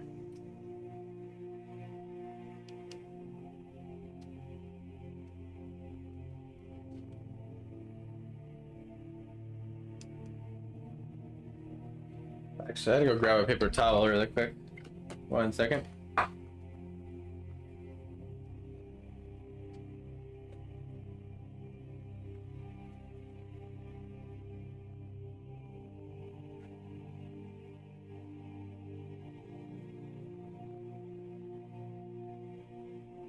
Sometimes you just have to dab out, like you have to wet the pan and then just dab out the dirty color.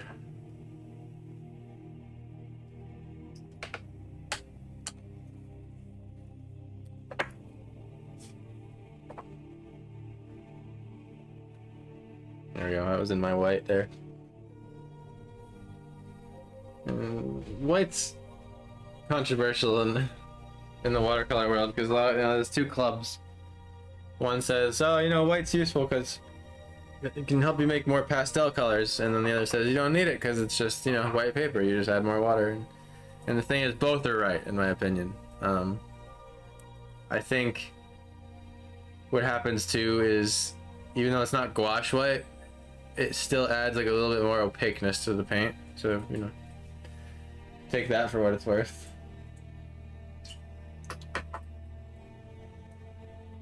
But I do agree with both clubs, and I think I generally lean more towards not needing watercolor white because I rarely use it. It's mostly experimental, but sometimes it is nice, like if you're doing like a sky wash and you want like a pastel-y sort of pink sky or into purple or whatever. I think certain colors react better to becoming pastel when you mix white with them, I guess is what it is. But again, you can still get pastel colors using the white paper because it's essentially you're adding white in both accounts. If anything, the white paper tends to look more pure, and the white watercolor tends to look a little more dirty.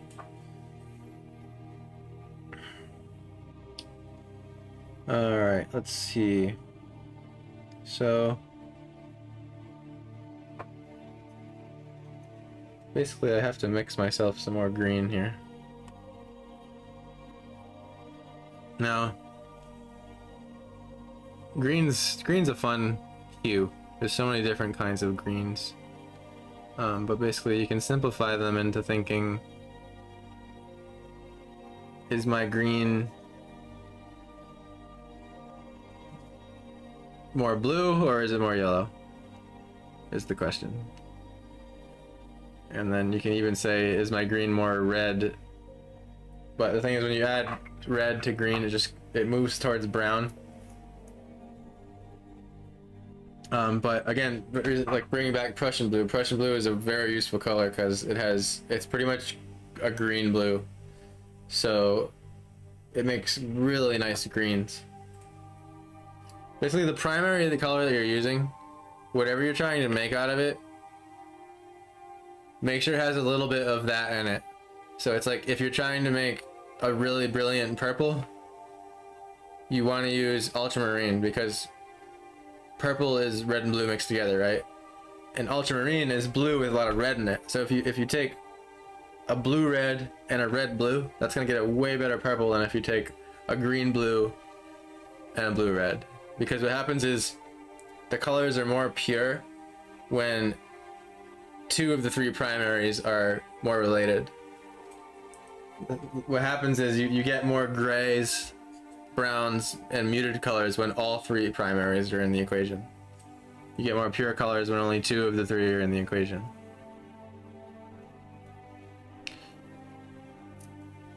And I'll show you here and get some live mixing action before I have my palette camera.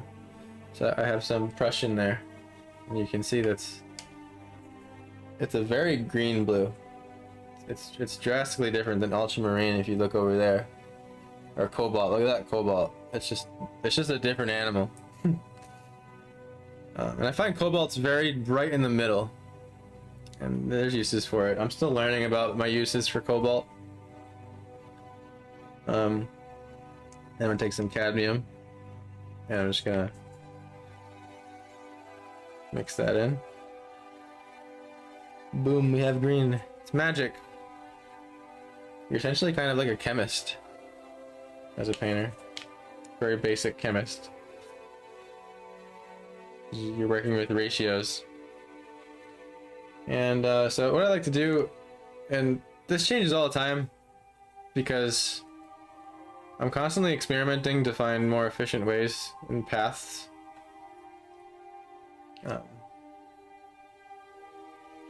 And so once I get a good green, and I want to get quite a bit of it, one battle you'll fight is figuring out how much to mix before you start painting, because it's very easy to not mix enough with watercolor, and then you run out, and next thing you know you have to sit there and stop the process, and you may be doing wet onto wet, which is very time sensitive, and then you gotta mix more and blah blah blah. So I always try to mix a little bit more than I need. A good rule of thumb.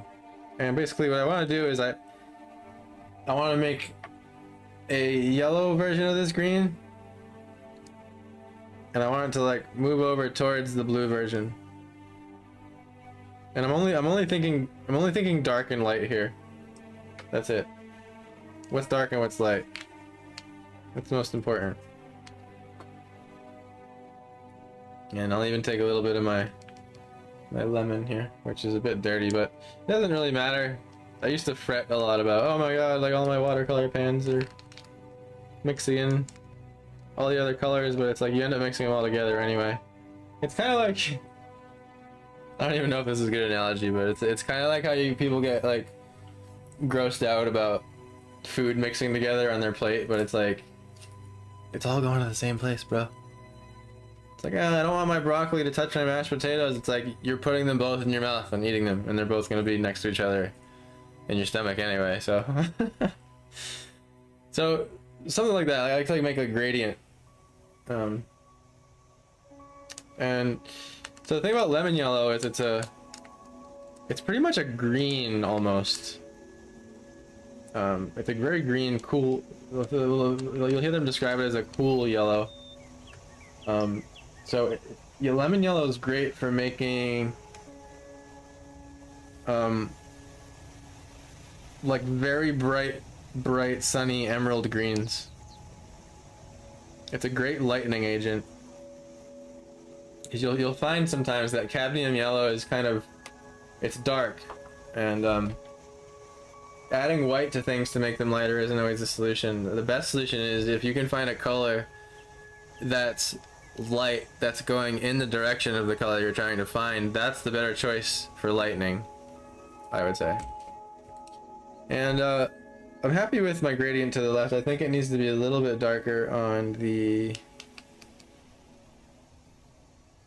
right here. And I don't want it to be too blue. And so we just take the littlest dab of yellow, just to bring some green into it. We don't want to lighten it, we just want it to be green.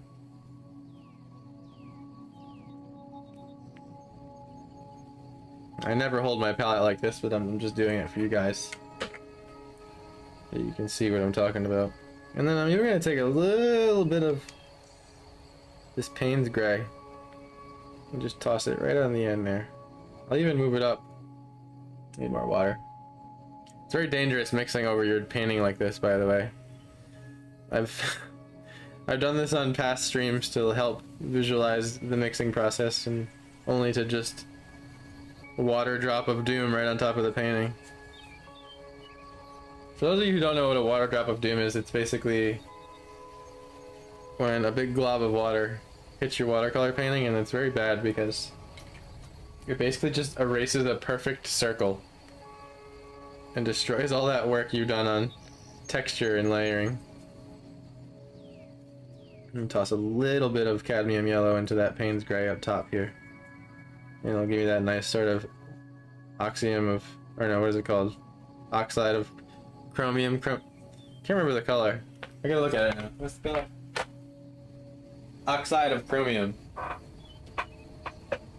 So this is oxide of chromium here. Show you what it looks like. See that? It's almost like it's a pretty yellow green, and they just threw like the littlest bit of red in it.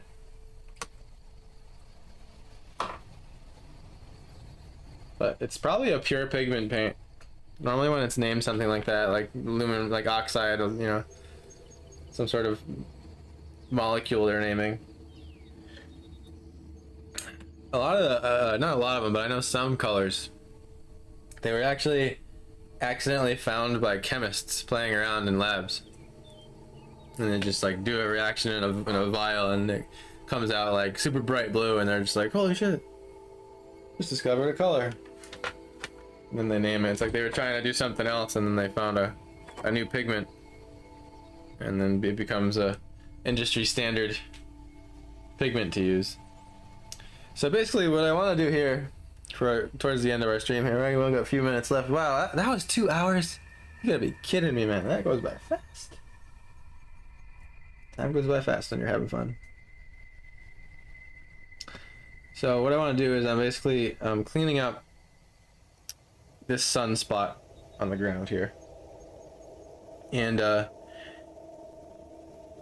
these are the things that tend to be a little more tricky with watercolor, because you have to think about the shape that would be in between the grass blades, which is a bit trickier to draw.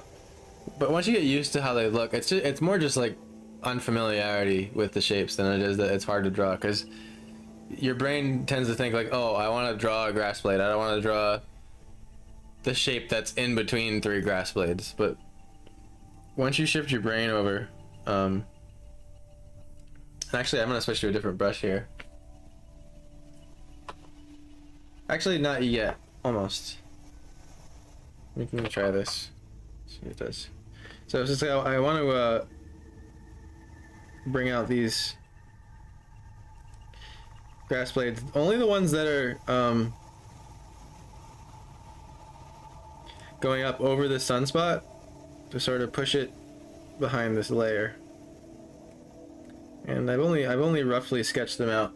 Actually, I lied. I need to do a quick wash here, very fast. I'm gonna come in quickly here. This is where time matters, and I might not have mixed enough.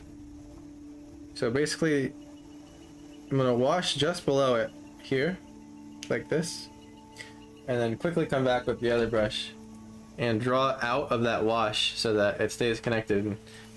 This takes practice with watercolor, to time these things right. But basically what it's gonna do is, and I didn't even put enough water here. Let me try this again. Basically what it does is it, if you have a puddle here, right, it will sort of blend the bottom of these grass blades in for me, as long as I do it in time. And what's cool is like these washes, you can do little mini washes. So if I draw out of this area here that I just washed, you'll see that now I don't have to worry about as much blending the bottom of these grass blades. And it's easy to just do one kind of plant. That's something I've been trying to get better at. Don't be afraid to try little different shapes here. There's all sorts of leaves and clovers and different plants on the forest floor. Basically, I just wanted to clean up the way this is overlapping that sun there. Push it onto its own layer. And sometimes you get to help the wash along, but what's cool is like you get really good at this wet onto wet. It's very useful.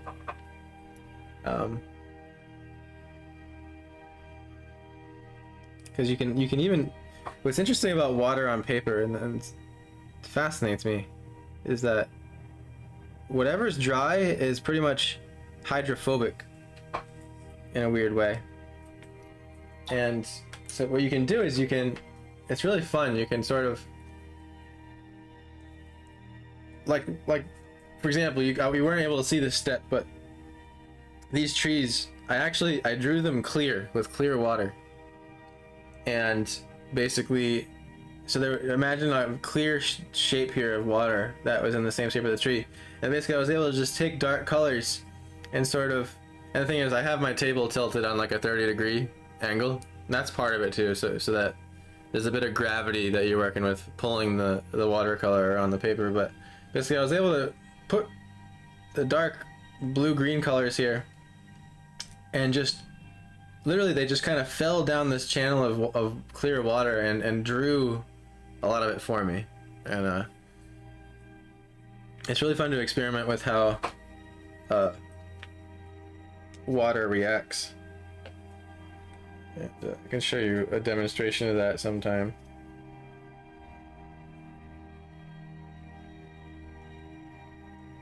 And I ended up really liking this painting. I'm having fun with it, so that's why I'm taking more time making it right.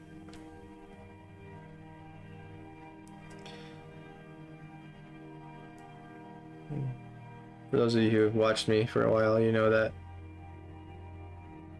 if I like a painting, I spend more time with it.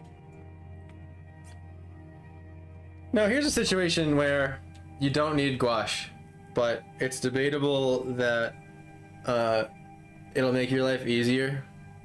So Wicked Earth Adventures, what's up? Good to see you here. It looks so cool. Thanks, brother. How are your Earth adventures going? Any recent camp sessions? This is we're drawing some netches in this scene. I don't know if you know what a netch is. Are you do you play Elder Scrolls? Are we Elder Scrolls brothers? But anyway, back to my point. So, before I lose my train of thought, gouache. Here's a situation where, like, okay, I have to fix this dark layer that was over this light layer of grass, right? Okay, fine, cool. Dark over light. Boom, I can just use watercolor. So now I want to do the same thing with these light grass blades that are getting hit by sun over the dark. So option one, you can lift the watercolor up off the paper a little bit, lighten the area above here, or mix the same color in gouache and just paint right over it. And to me, that's why I like using both in unison, because I think it just kind of streamlines a lot of the processes, especially late game or late painting when you're kind of making decisions that you didn't plan. So like, I planned most of the large light shapes in this, but when it comes down to little things like that, it can just be like ease of access. And the other thing that happens is if you lift up watercolor, if you don't have a really stiff brush, or if you're not like patient with it, it's very easy to lose that grass blade edge and sort of start making a mess of things. So that's another reason. And just for sake of demonstration, there's a brush here I have. It's called a chisel blender, and it's a very stiff, flat brush when it's dry. And basically, what you could do, you get the littlest bit of water on it, because believe it or not, it doesn't take much to lift the watercolor up off the paper. It's very easy. Like it's like I said, the water drop of doom. You know, it's a drop lands on it, you don't even touch it, and it'll erase a circle. So the most barely amount of water on here, and you'll see how I can just lift up my own grass blade right there. See that? I know it's small. I'll try it again so you can see it close. I'm dipping it in the water. I'm taking pretty much all the water off the brush, and you come here. Make sure you stay in the same spot. Just be a little patient. Boom. See?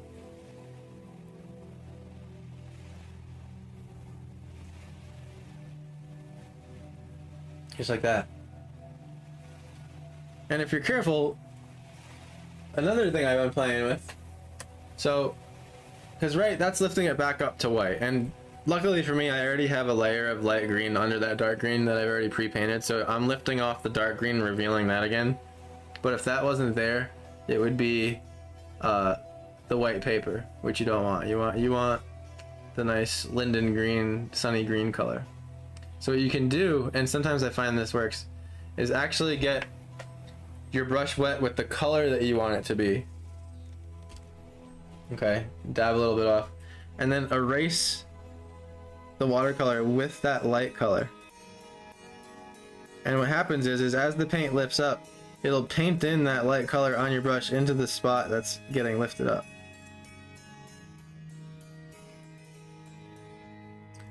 And it's not a perfect solution having to lift your watercolor up. Like when you're doing your watercolor paintings, you want to try to not ever have to do that. That's kind of like a last resort. Like ideally I would have liked to draw the negative space in between these grass blades perfectly and not have to worry about it. But watercolor isn't permanent, so use that to your advantage. How's it going? I've been making videos almost every weekend. Oh, sick, dude.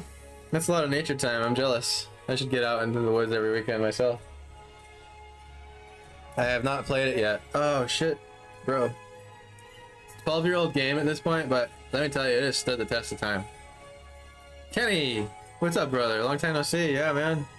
Trying to get back at it. We're doing Tuesdays, Thursdays, and Saturdays. I'm gonna try to lock that in 4 to 6 p.m. I know that may not be like an optimal time for everybody. It's probably when everyone's eating dinner and still working or whatnot, but for now I have to wrap it around my life. I tend to have to make money during the day, and so it works to night stream better for now. But good to see you here, man. How you been? Guess I'll continue with my erasing of it for now.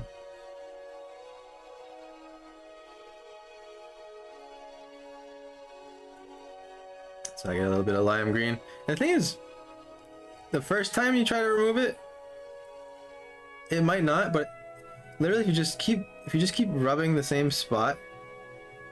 I have too much water on my brush there. Rubbing the same spot over and over, exact, eventually it comes. Like, right off. Like, you'll be surprised how gently you can erase watercolor without much force. I'll check out Skyrim someday. It looks addicting. I think it's probably officially an outdated vibe for video games. Like I realized that not many like patient games are made anymore. Like everyone wants the quest markers to be on there. Everyone wants to be able to fast travel. You know, like instant gratification, everything. Like if you can get into a slower paced RPG, like shit is the bomb. But again, I raised myself on RPGs, so I'm biased.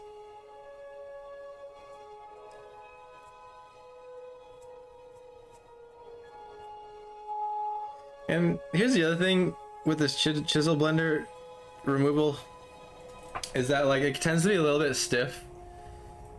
So if you want like a little more sag in the foliage and stuff like that, like there's probably a better brush for it.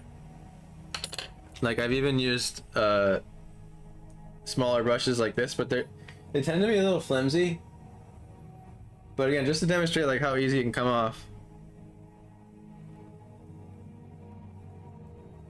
You may have to rub over the same spot 6, 7 times, 10 times, but eventually, you see, it lifts it up. One little curved one. And if it does go back to the white paper, it's not a big deal, because now you're back to ground zero. You can essentially just paint in the color right where it was over the white paper. Like I had to do that with this sunspot in this house several times. I had to remove the watercolor again and again. I just couldn't quite get it right.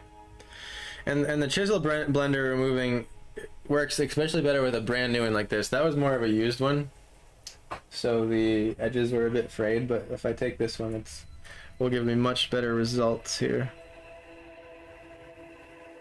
Really want to chop into this green a bit more. I gotta catch up on some of your adventure videos. I just haven't really been tuned into the internet much over the last few months. I've been on kind of a social media hiatus. And you'll find with erasing this too, you have to reset the brush pretty much between every 3 strokes. Because then, if not, you end up moving paint into the spot that you're trying to lift it off of. And that's no good. Take the corner. Do a little leafy bit there.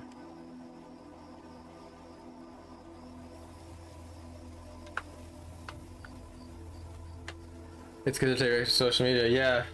Yeah, I agree. Especially if you're one that's trying to provide the content for people to watch too, because it's like then you end up consuming it, and you're the creator and the consumer at the same time. So it's like you get like double the amount of social media like exposure than normal.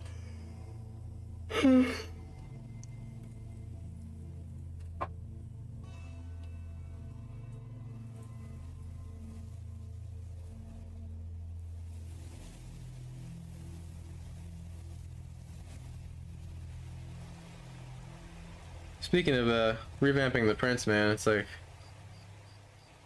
prices are crazy.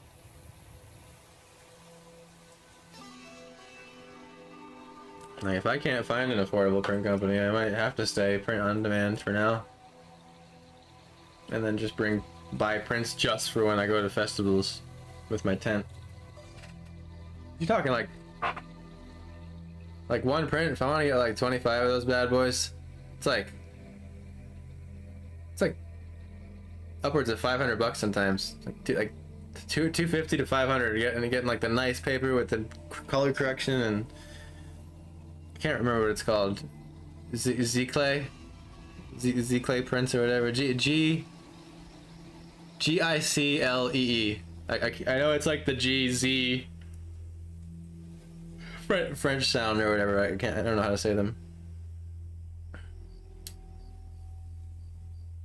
Have you ever thought about screen printing them on a shirt?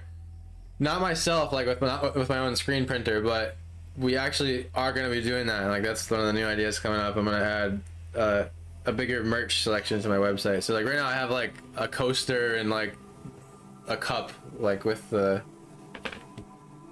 cave bar drawing on it, but I plan on like expanding that out. I want to do like more merchandise that I can also have at my art shows as well.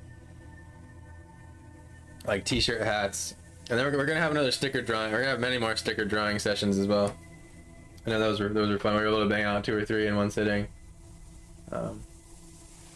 Bring out the digital drawing tablet for that. Mark Diet's very cool. Thank you so much. I'm super excited about the merch. Yeah, me too. It's a lot to pick from. It's the daunting part about it. So you go on the catalog, and it's like, which one of the 900 brands do you want to make your hoodie with? And it's like, I don't know what the hell people wear. It's like I am the least fashion sensible person in the world. Like I just like grab a pair of black sweatpants and a t-shirt, and like that's what I wear. Like, you know, I'm like, hey, is it comfy? Is it gonna rip? All right, cool. Like I don't know, people like Champion versus Tommy Hilfiger versus Levi's versus, you know, and then it's like there's so many different options. There's like backpacks and hoodies and with the zipper, hoodies without the zipper. I mean, personally, I like the hoodies with the zipper, so I guess maybe I should just pick stuff I like, but that doesn't necessarily mean other people like it, you know?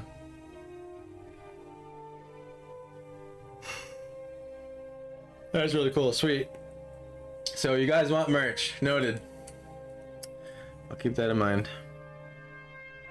And then when I go to these art festivals and I see what other people are doing, they always have merch. It's like, yeah, they'll have their paintings and prints and stickers, but they always have like straws and pins and candles, like I don't know. I like candles. Candles are cool, but that's like, how do I add my art to it? Just like around the candle part of the glass. And then again, it's like, oh shit, like, what do you invest in? Like, what do you blow the $700 on when you're stocking up your tent? It's always a little bit of a leap of faith.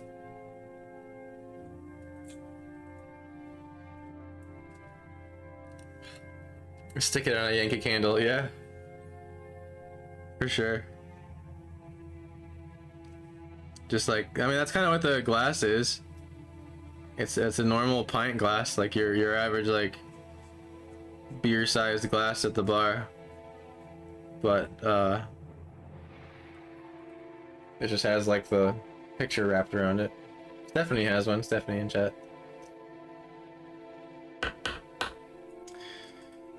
By the way, guys, we have a Discord. Feel free to join that. I know most of you are probably already in there. Let me give the link in chat. Let me see if my commands are still working. I don't know if they are. I'm gonna send it to YouTube and Twitch.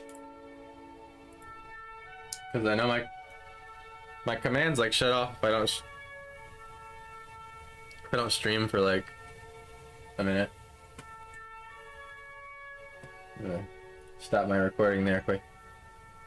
See, it didn't work. I knew it. I have my bots set up. I guess it's like a safety. They turn them off or something. Because I know when I'm consistently streaming, that doesn't happen.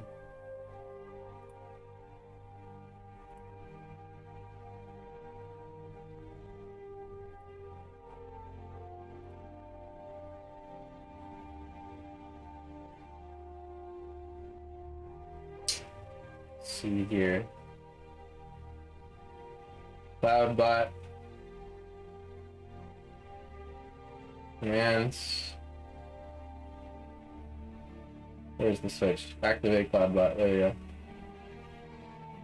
That's kind of annoying. Alright, then I gotta switch to Twitch. Activate CloudBot. Back in the day when I started, they didn't have it for Facebook. Like, Facebook's so weird, man. It's like, yeah, we have API, but you can't use it unless you're one of our chosen partners. It's like, come on, dude. Alright, now my Discord command should work. Here's Discord. It's not the most active Discord in the world, because, you know, I only have so much time in the day, but, you know, I do announcements there.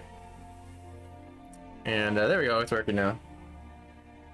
And you're free to join.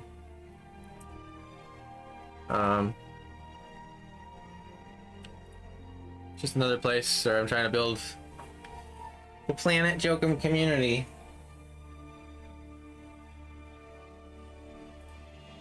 And personally, all these different platforms, it's a lot of freaking work.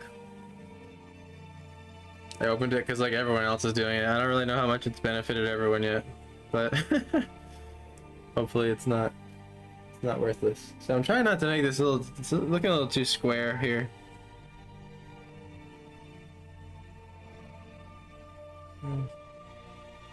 That's where the gouache will come in.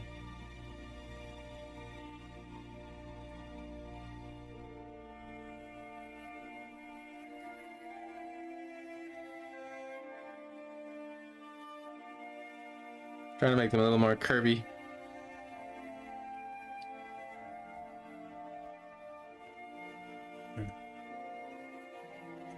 I gotta get this darker green color here.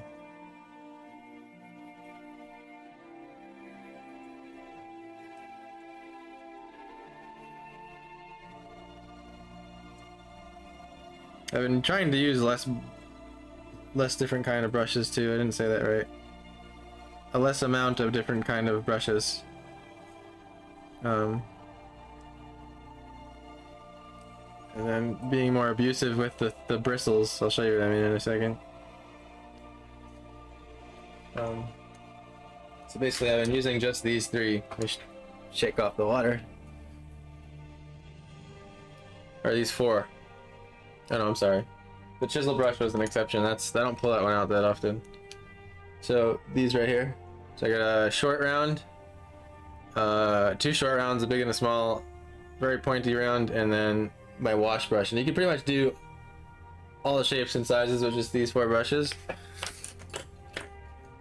And so for example, you can take like this large short round, they call it. And I'll show you why they call it a short round. Because here's a long round. Okay, you see the difference. And basically you can do is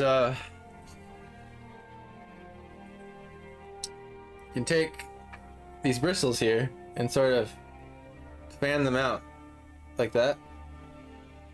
And these brushes are pretty durable. You can beat them up pretty bad, but you can see, especially if you buy a good brush, like a quality one, that they kind of separate into like a texture brush. And get a little paint here, which I have to remix a little bit because it dried out on me. My ceiling fan dries this stuff out crazy fast. And once you get the color on it, separate it out a little bit. It was very dangerous of me to squeeze that brush over my painting, by the way. Don't do that at home, kids. And use it to sort of, it's gonna be just the right amount of wet and dry. And I use this to get little grass textures. And basically what I want to start doing here is working out the perspective of my grass, making it smaller and less detailed as it goes out. But I'm not going too crazy as this goes out towards this netch here. Netch being the jellyfish floaty thing. I just want to make little suggestions. Just little suggestions. That almost, when it dries, it you almost can't even see it, but it's there. And particularly over these lighter ambient spots.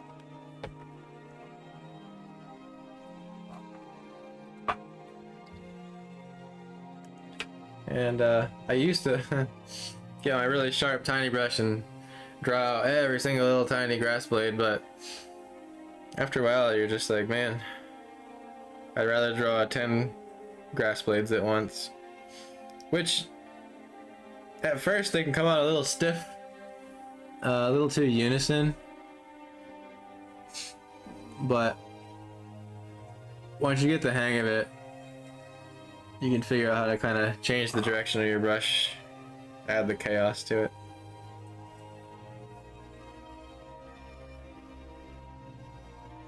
And with grass, it makes its shape with like these little patches that happen. And the patches, they sort of imply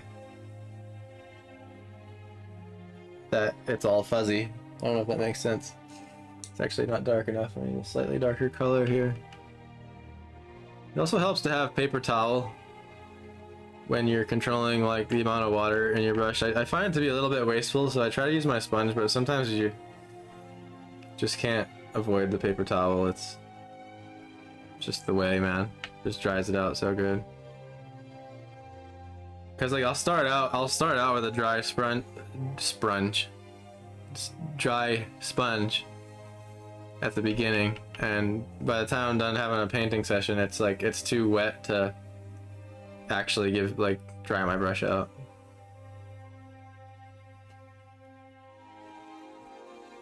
Actually, the best stage of a sponge is when it's right out of the package, where it's like still compressed. Let's try this.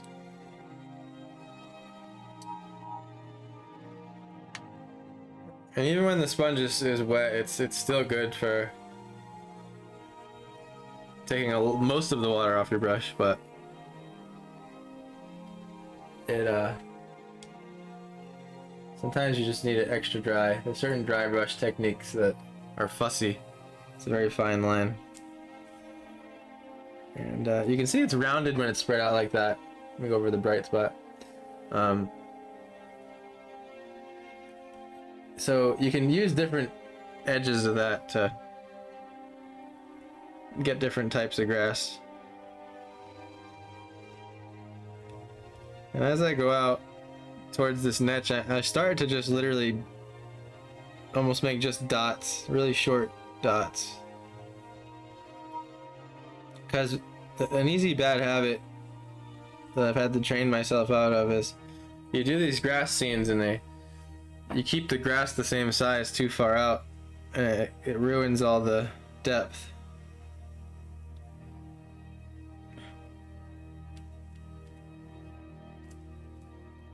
Have a few come up over these rocks here, just like that.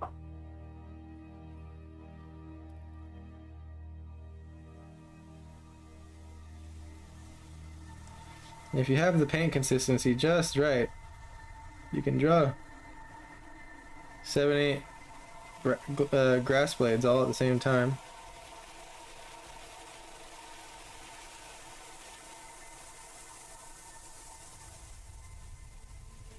I kind of like that it's going over that sunny rock a little bit. Really brings out that silhouette. And I'm not too concerned with back here. I kind of mixed muddy colors. And kind of, because like right here I wanted it to come down and sort of turn muddy, like kind of like out of the riverbank. And kind of, because this is pretty shallow, like you can see the rocks sitting in the water when that still haven't finished all their reflections and everything, but kind of wanted to like connect with mud and dirt kind of over to here and have a few different more unique just suggestions of plants.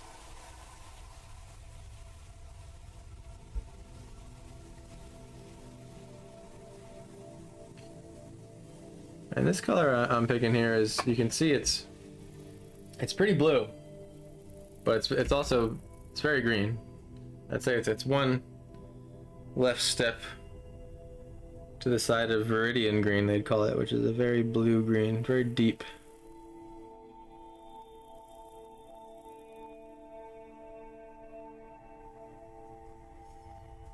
And you know, these parts of the foreground, little grass blades and clovers, and it's up to you how much you want to render it.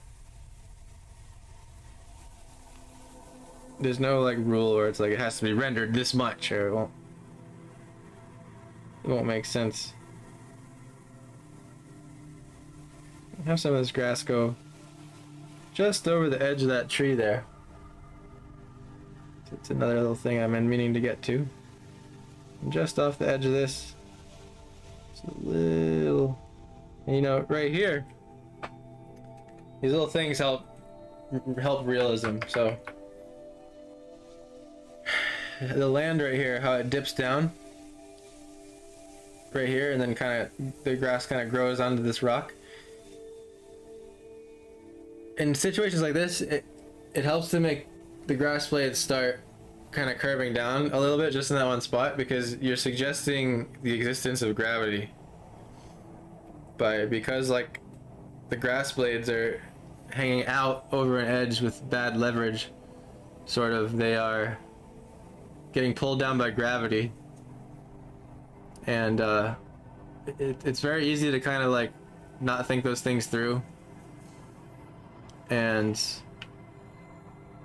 just make them very straight and stiff, like in an array.